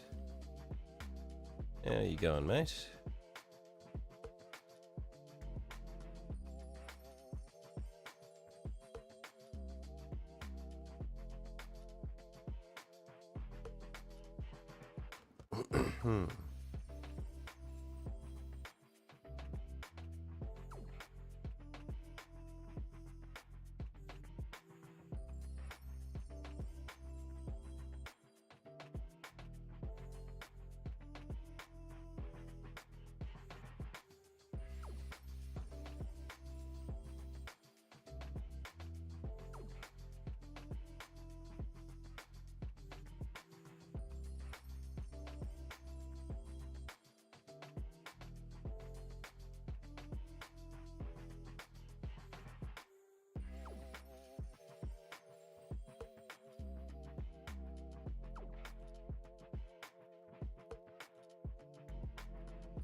Doing just fine, man. That's good.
Okay, so basically, I just need to make a bunch of a bunch of big rocks like this to litter across the base so that I can build up some terrain. I reckon we can go for one more of these big rocks. And then we need to lay out some land with our cork coasters.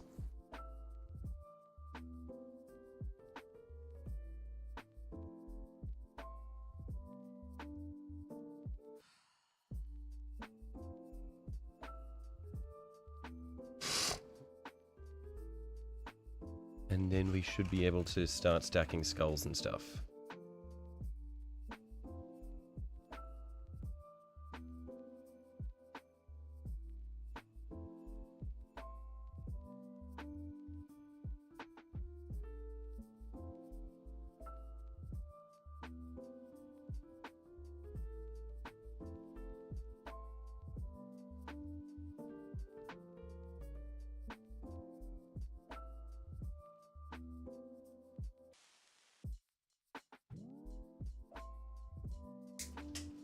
Holy shit.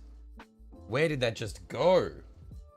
What the fuck? That just flew off to the side. Like, I was trying to be gentle. It just rocketed off screen. What? Hello? I just heard that hit the wall.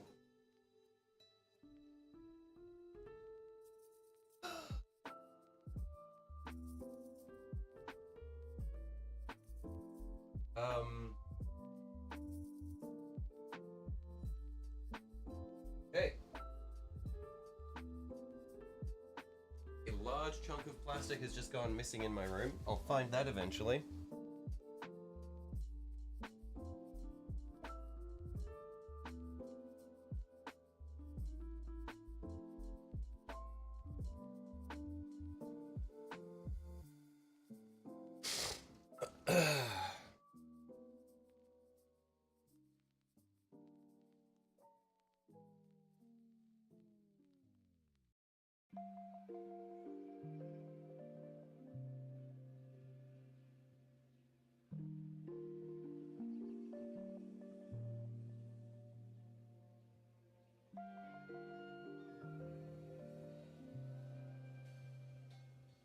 God Damn it, it's almost a perfect shape for this, but it's just a bit too big. I don't think there are any that are more suitable in there. No.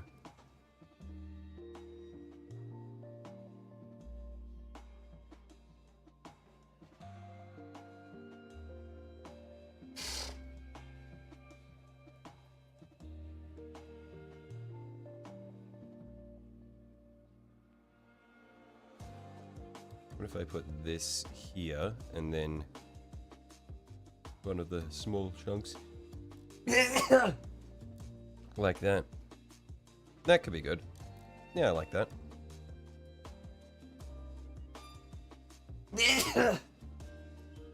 Ugh. That hurts so much when I sneeze.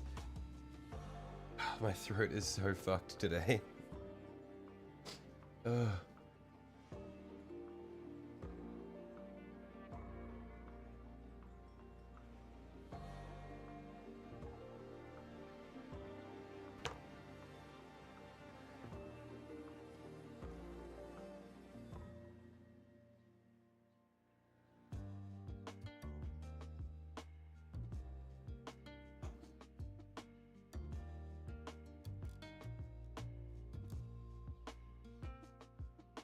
Too much paint huffing.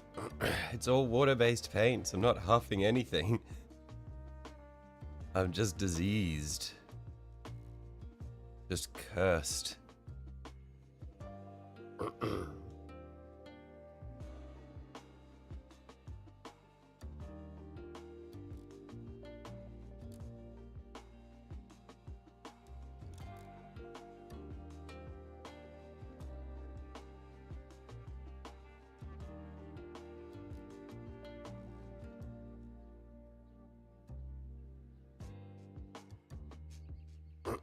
Not enough paint huffing. Maybe. True.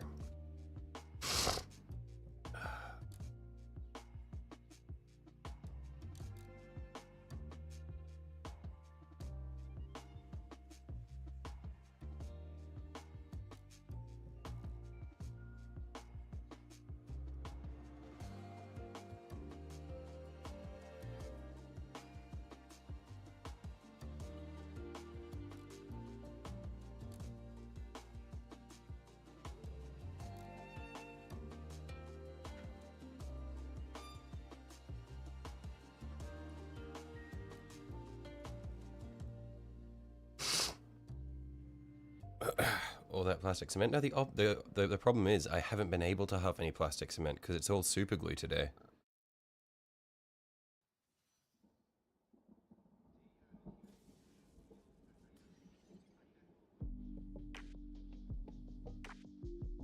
Having withdrawals.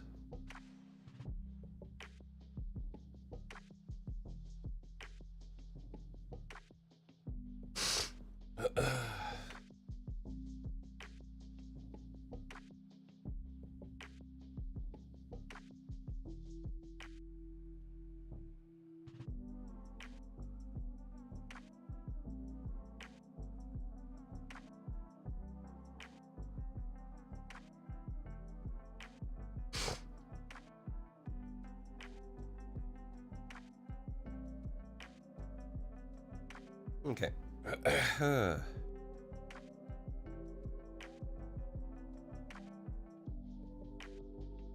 So, if I bring the focus back down to the table now.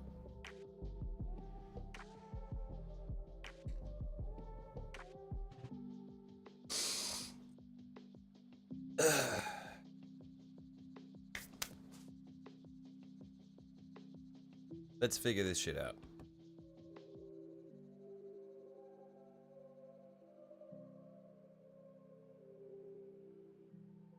Put him down.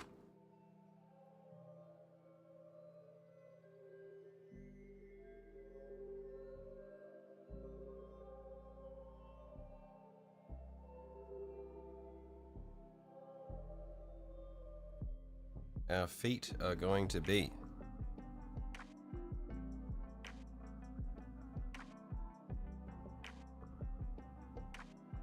in roughly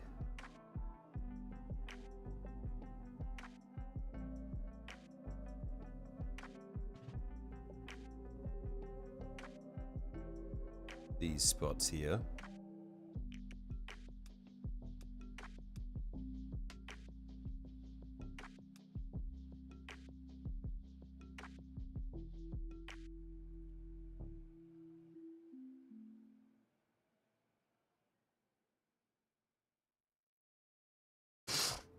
That's the space we're working with.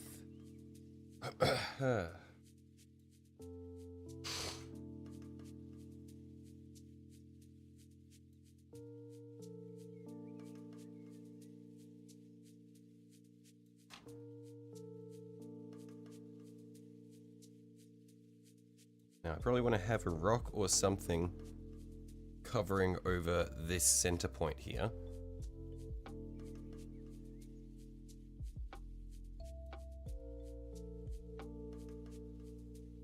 So this is going to be walking forwards, so it's going to be like that. Okay, so this is the front.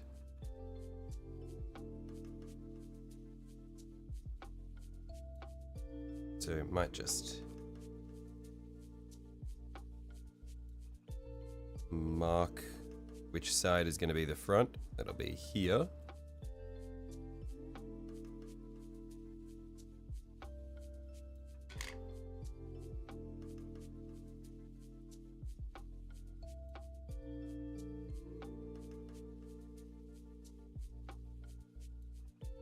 What are we looking at? We've got space to throw like one there.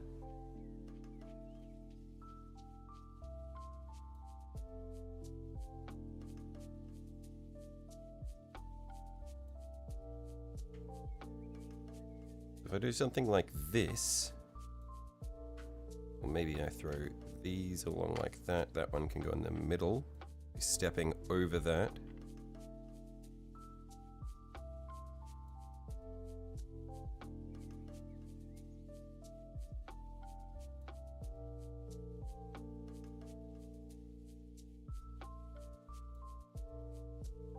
I reckon layout wise for rocks, that'll be good, and then we can have skull piles.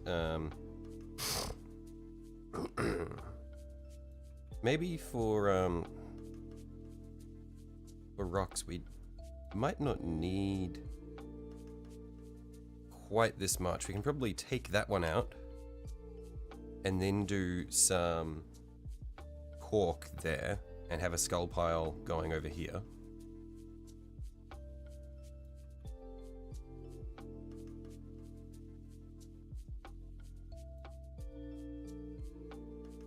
We can probably have him stepping onto ground here.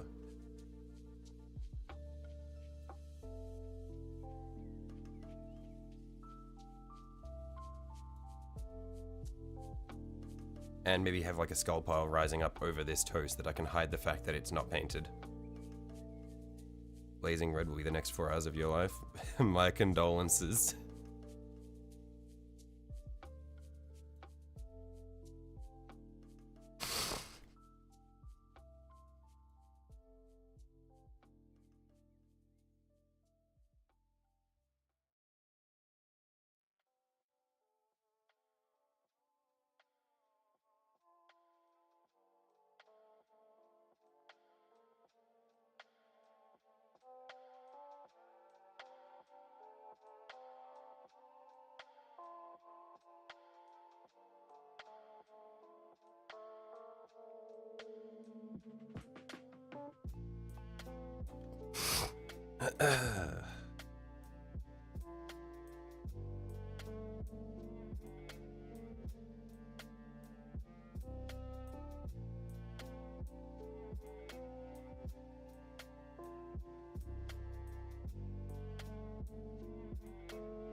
A fast and easy way for chaff, but for your characters you glaze up all the joints in orange, but it's an act that looks so good.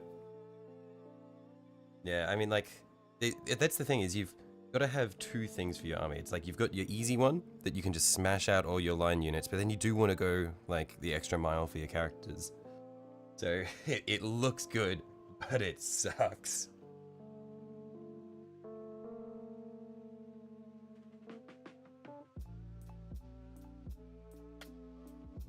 But then there's me, where my line units are characters.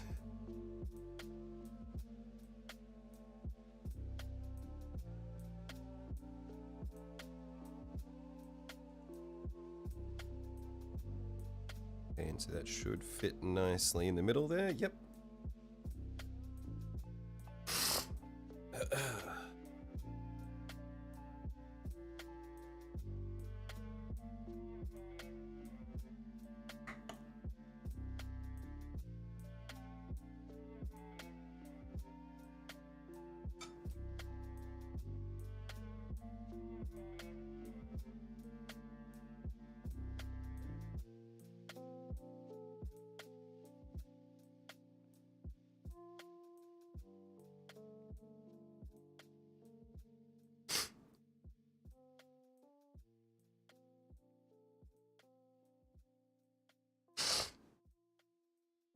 One moment, I will be right back.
Okay.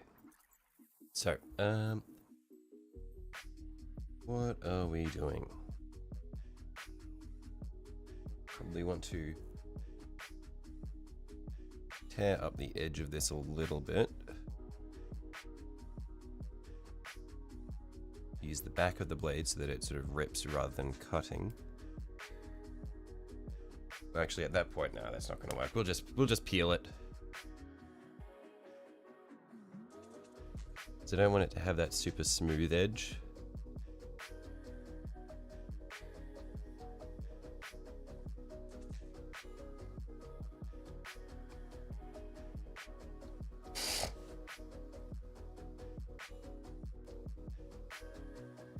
Just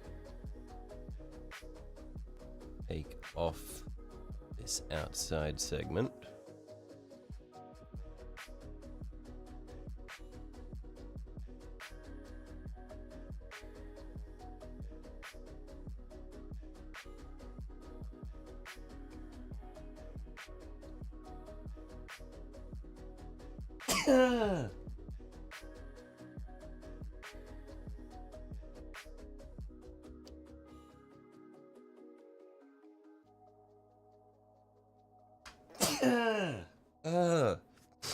I'm actually dying.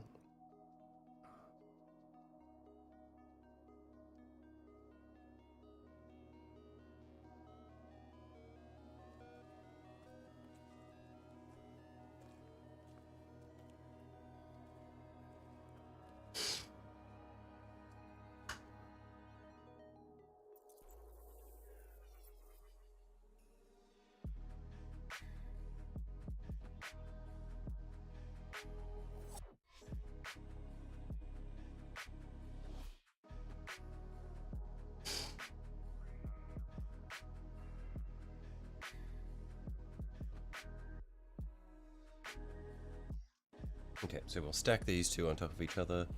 So I think we only stacked too high for this base here. Yeah, it looks like it was only too high for all of our round segments.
I have a feeling I'm running low on super glue. Hopefully there should be enough for me to at least do some more work on the base.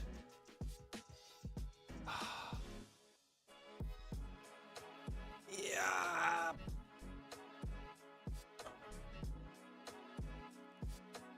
Damn it. Gluing everything to myself. I am become glue.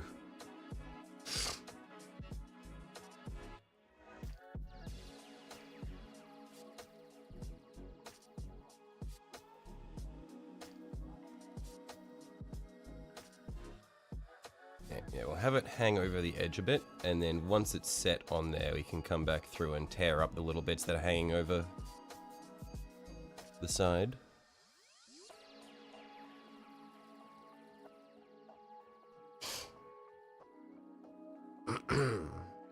We've got that part there, and then we'll have another section over here. Now, I don't know if we want to have it sort of running underneath his foot, or if we'll have him standing completely on the ice.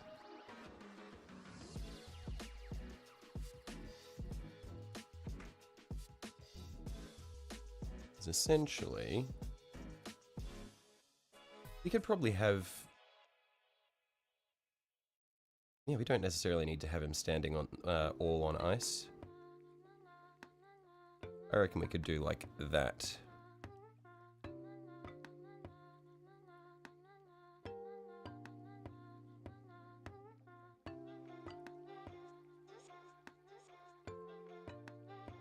Yeah, I reckon that'd be fine.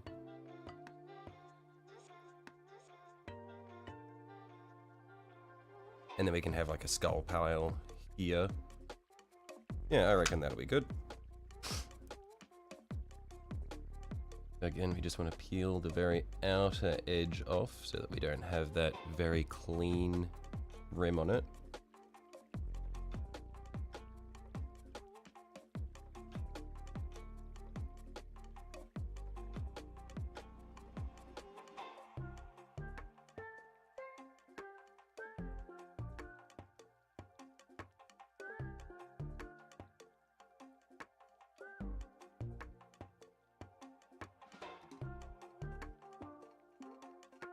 Yeah, I'm gonna have to get some more cork and some more basing chunks because I'm running out of both of them.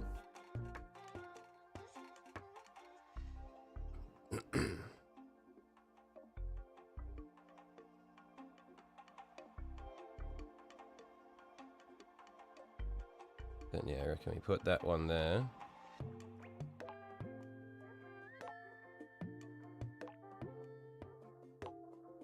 That looks to me like skulls for my bookshelf, skulls for my bookshelf, flesh for my hoodie. Look, they don't like to waste. Look, if you're gonna kill someone, you should at least make use of them. That's just called being an ethical hunter.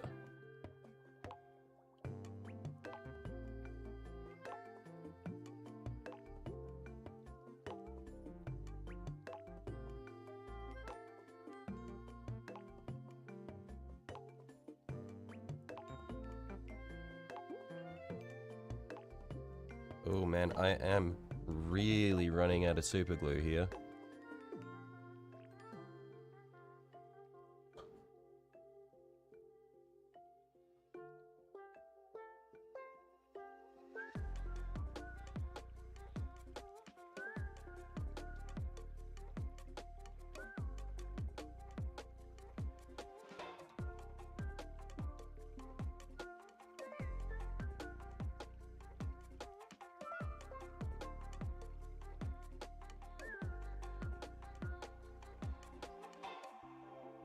Don't need to worry about the excess glue that's spilling out there because that's where his foot's gonna be. I mean, I can use some scraps to scoop it up in any case.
No idea what you're doing for your brain bugs nor your wings. I mean, it can be like that. It's just like, yep, I'll cross that bridge when I get to it.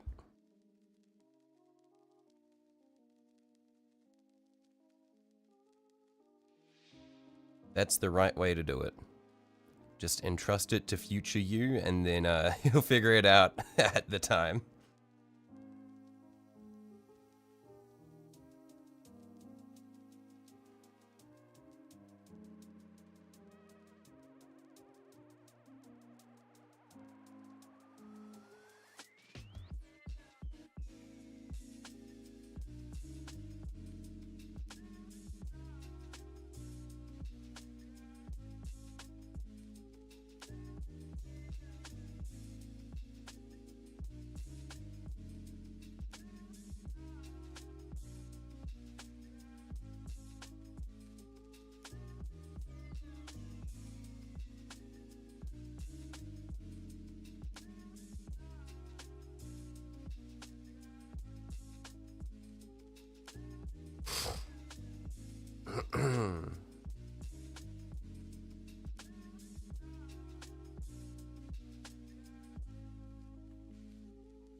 that's probably good for terrain. Now, excuse me for a moment. I'm going to go and grab my box of skulls. Because I knew that I would need more skulls, and I was running out of skulls in the, in my, Citadel box of skulls, so I fired up the printer, and I am prepared.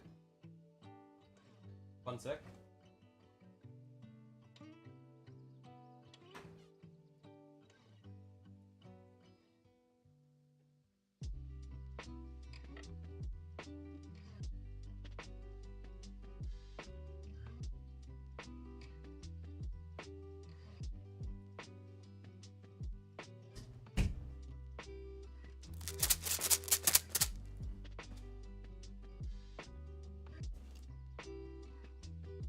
Here I have, like, 1,000 skulls.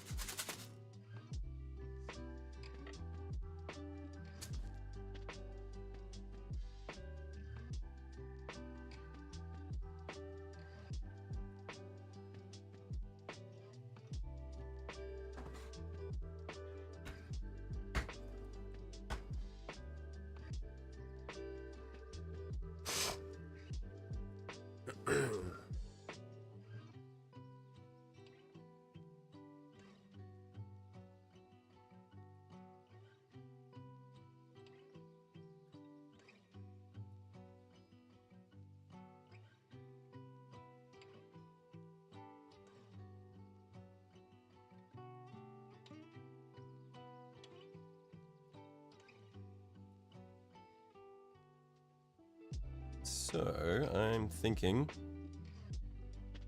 we go skull pile here.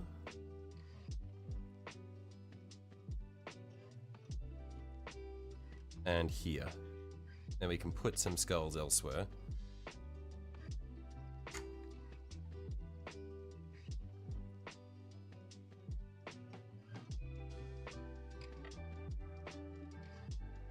Let's just get a sprinkling of skulls. And start stacking.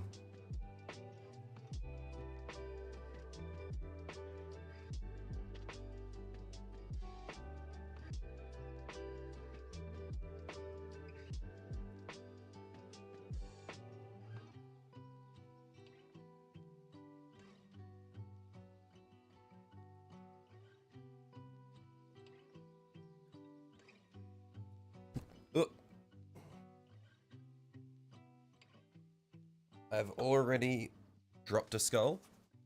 First skull I picked up, I pinched it too hard, and because I have super glue on the tips of my fingers, it just fired away.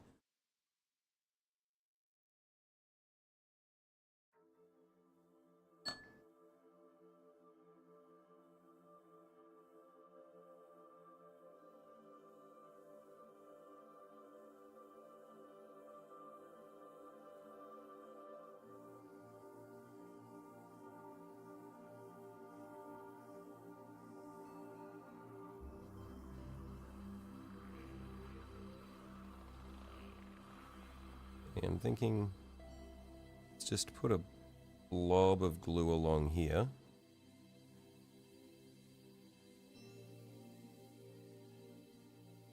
And just press a few skulls into it.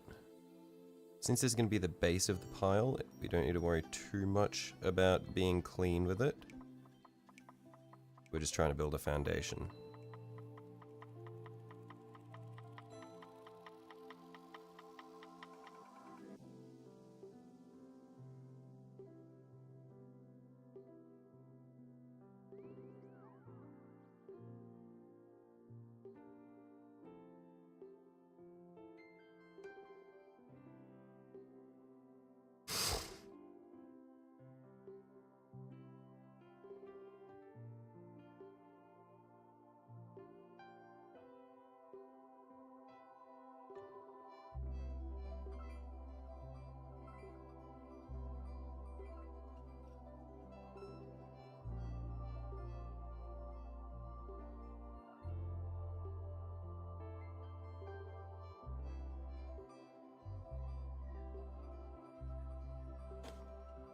I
reckon we got one more skull here. And then that'll be our foundation good. Then we can start stacking.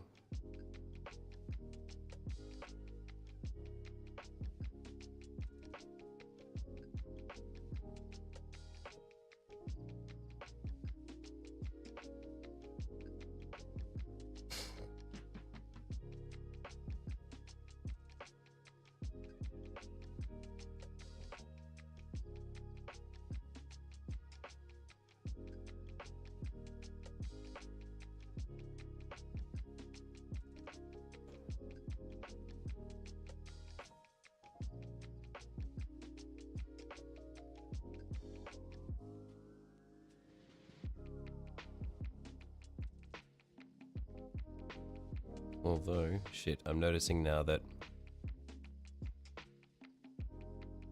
I didn't fully clean up these skulls after I printed them from the looks of it. And so they've got these tiny little bits jutting out of the jaw there, which I need to nip off. There we are. So I'll need to do that for each skull before I put it on there. There's a tiny little support left over from when I printed them.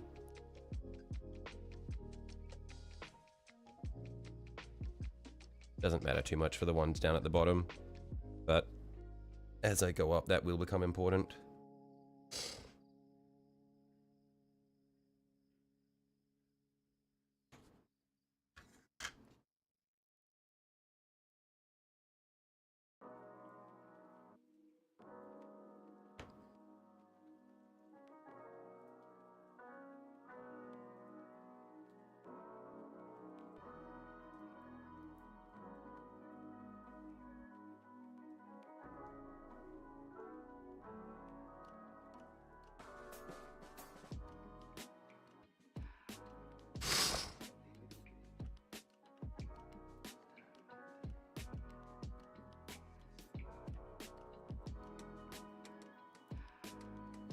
Oh, fuck it, let's just clean up these guys now, and then don't have to keep picking up and putting down my cutters.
I reckon that's pretty good for this skull pile here.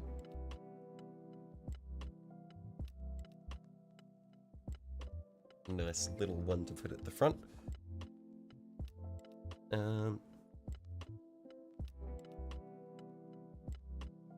Let's get a couple of skulls towards the back here, because I like to have them. I like to have the base so that it can look good from any angle. So I want to have something interesting on each face.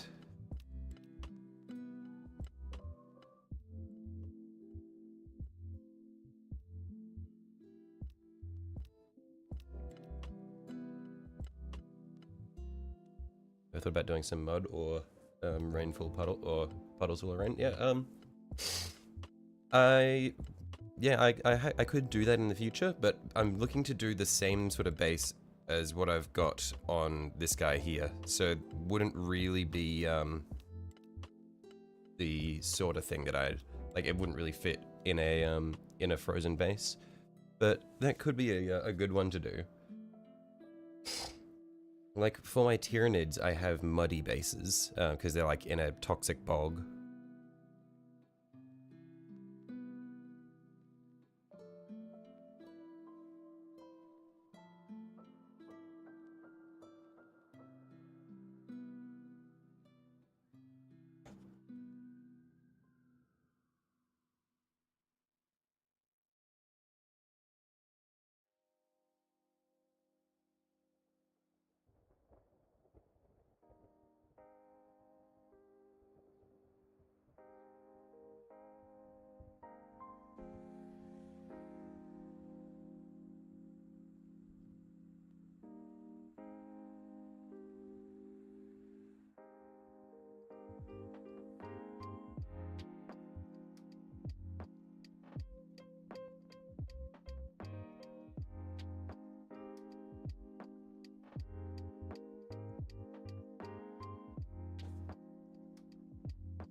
Okay, that'll look good from that angle. So we've got from the front, we'll have from the front we'll have that skull pile. We rotate it around. We'll need something on this section. Over here we've got those skulls. At the back we don't really have anything. Oh, actually at the back these skulls are still visible. So when you think of Night Lords, you think of Rainy Dark Nights for their bases. Oh yeah, of course. Yeah, but the thing is, like, I realized that I probably want to keep or have a degree of consistency between the different bases of my knights. Because otherwise, if I ever play tabletop with them, I'll put them down and it'll just look really incoherent.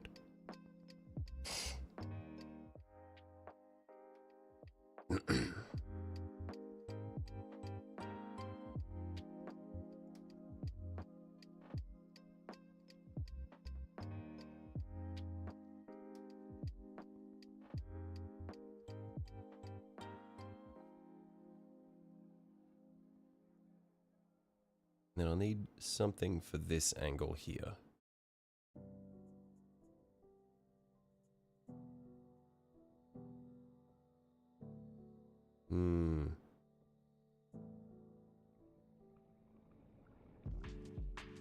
Maybe I'll see if I can have one of those, one of the big skulls left over.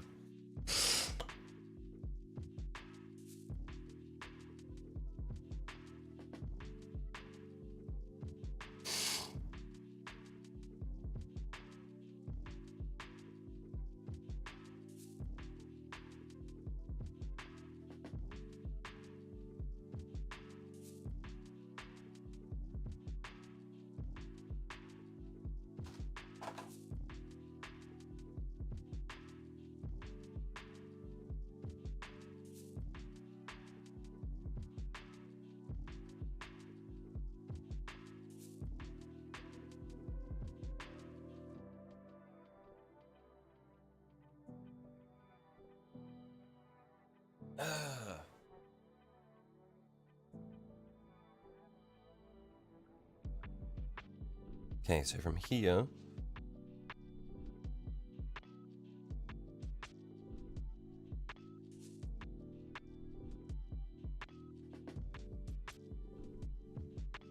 Do you think these two halves of this big skull fit together? I'm curious now. If they don't fit together, it goes back in the drawer. Well, actually, if they do fit together, it goes back in the drawer. If they don't, then I'll just use the top half.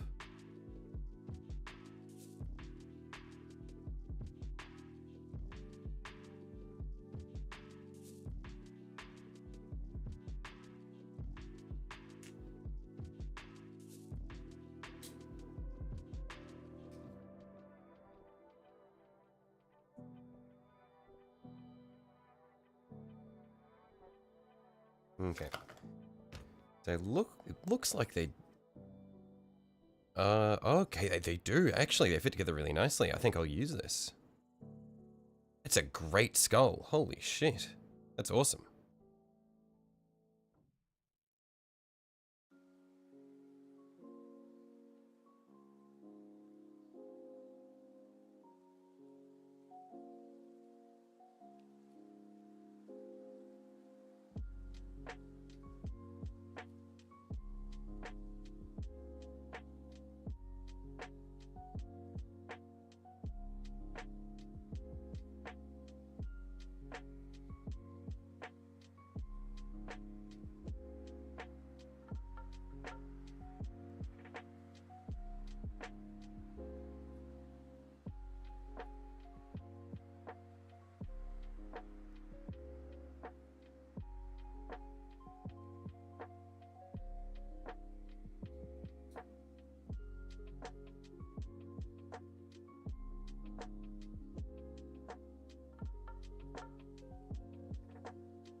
Oop, shit.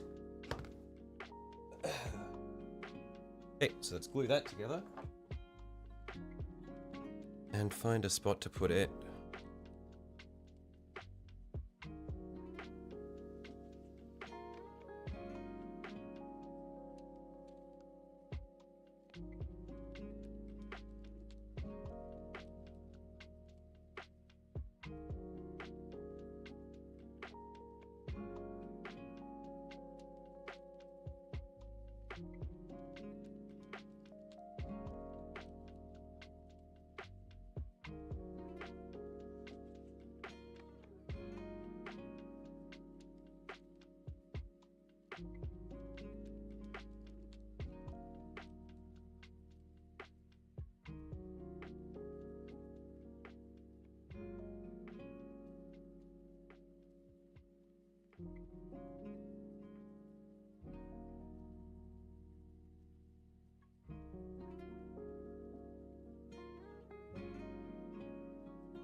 Okay, and maybe I put a little bit of plastic cement over this seam here, just see if we can dissolve that together.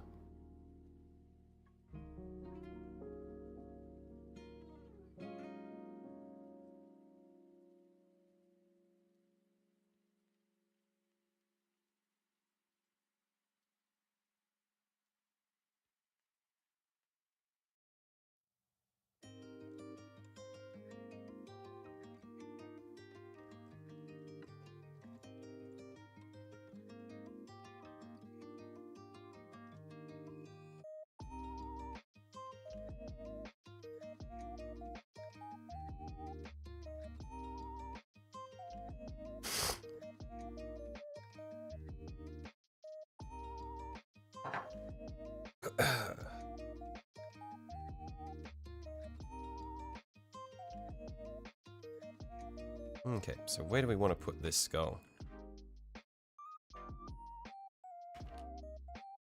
I feel like we could place it here on this rock. Because the way the teeth are, it can sort of hook over the rock, and I think that could look really good.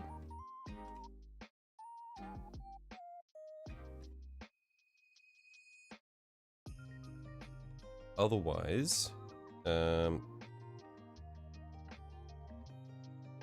we'd be placing... Oh my god, I'm not holding on to things well.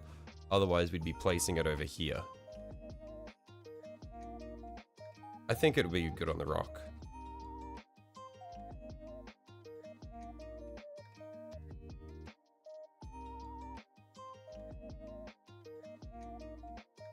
I just need to find a good position for it to sit. But I think... Oh, actually, yeah, it hooks really well like that.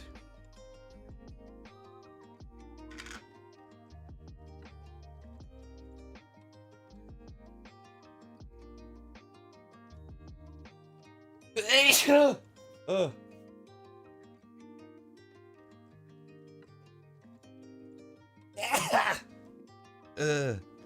I'm dying.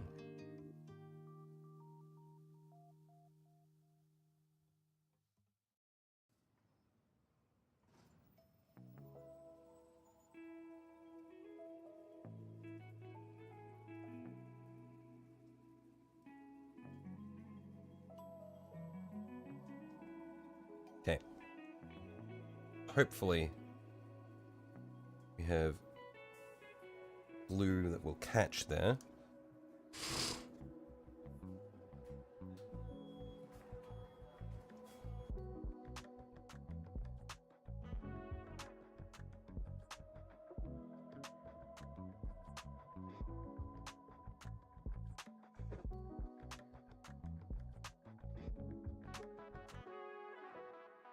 There we are. And I think that'll be good as like a statement piece for the base, because I feel like every base needs a statement piece to make it stand out. So like in the case of our first one, the statement piece is the skull pile at the back with the dead world eater. With this one, it can be the big fucking skull on the rock with the smaller skull piles scattered around as decoration.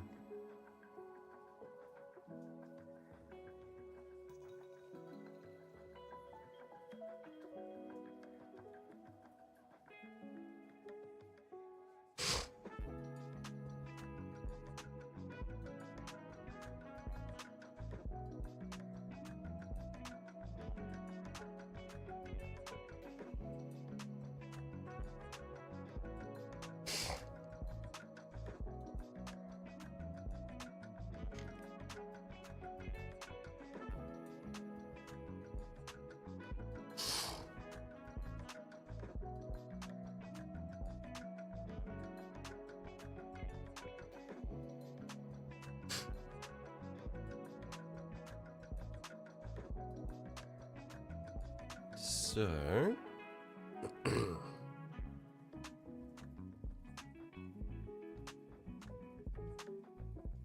he's standing there.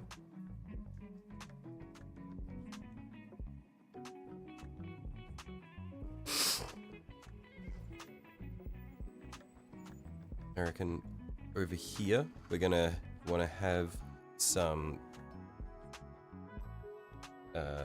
rocks, some small pebbles and stuff, which will be sort of on the ice over there.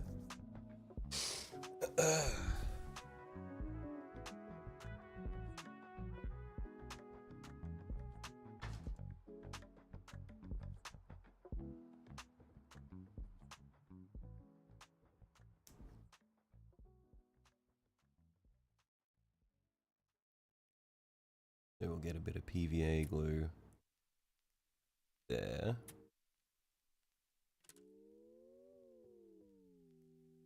And then a bit over here as well.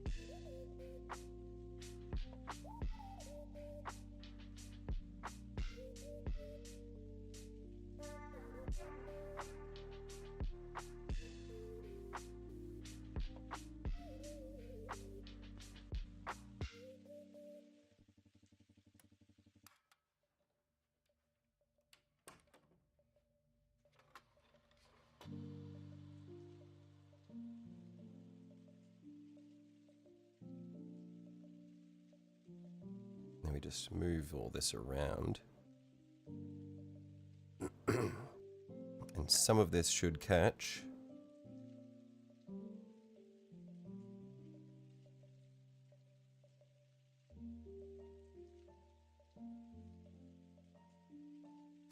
We'll do the same over here. So just sort of smush it around in there, and some of it will catch and some won't.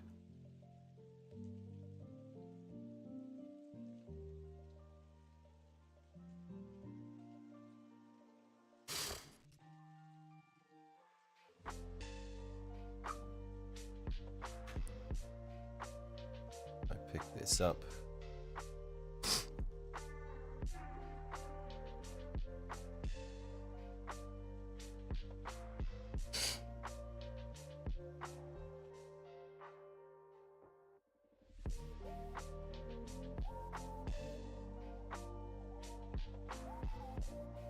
And we'll let that dry.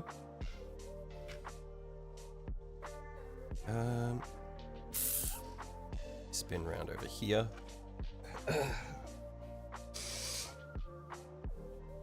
We need something for when you look at it at this angle.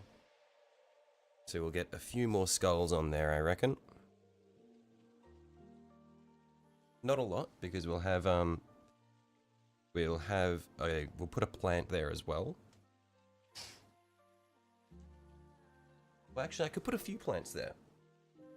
I could just put like a few bushes along there. Yeah, I reckon we'll do that. And if that is going to be the case, then I think the base is probably good.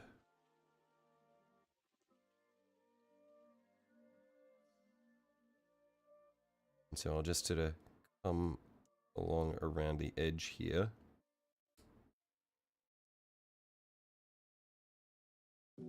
And just chop away any excess that's hanging over.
Okay.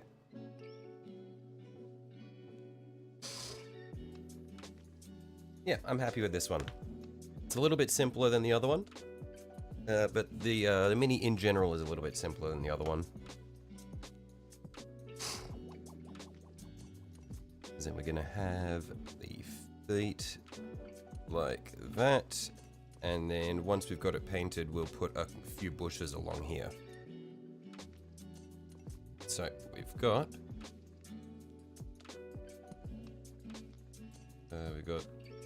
skulls on the rocks there. Got our pebbles gluing down, and we got a big skull there.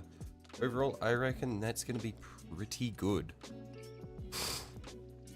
So, next time we work on this guy, I'll have it primed, and we'll just be painting the base and gluing him down and then weathering him. So hopefully we should be able to get it all finished up in the next stream. Well, in the, not the next stream, but the next time we work on him. That being said, I'm going to take a short break. And then we'll be back in about 45, or about 40 minutes or so for our Dead Space stream. Because yeah, I reckon what we'll do Dead Space today, and then we'll do Oblivion tomorrow. So, yeah, that is going to be all for our painting today. Thanks for hopping by, everybody. And I can confirm, I said it before, but I can confirm I fixed my driver issues, and last night I tested it out. Bloody Dead Space will not be crashing today, hopefully. So yeah, anyway, I'll catch you guys all later. Yeah, I'll be playing Dead Space in 40 minutes, and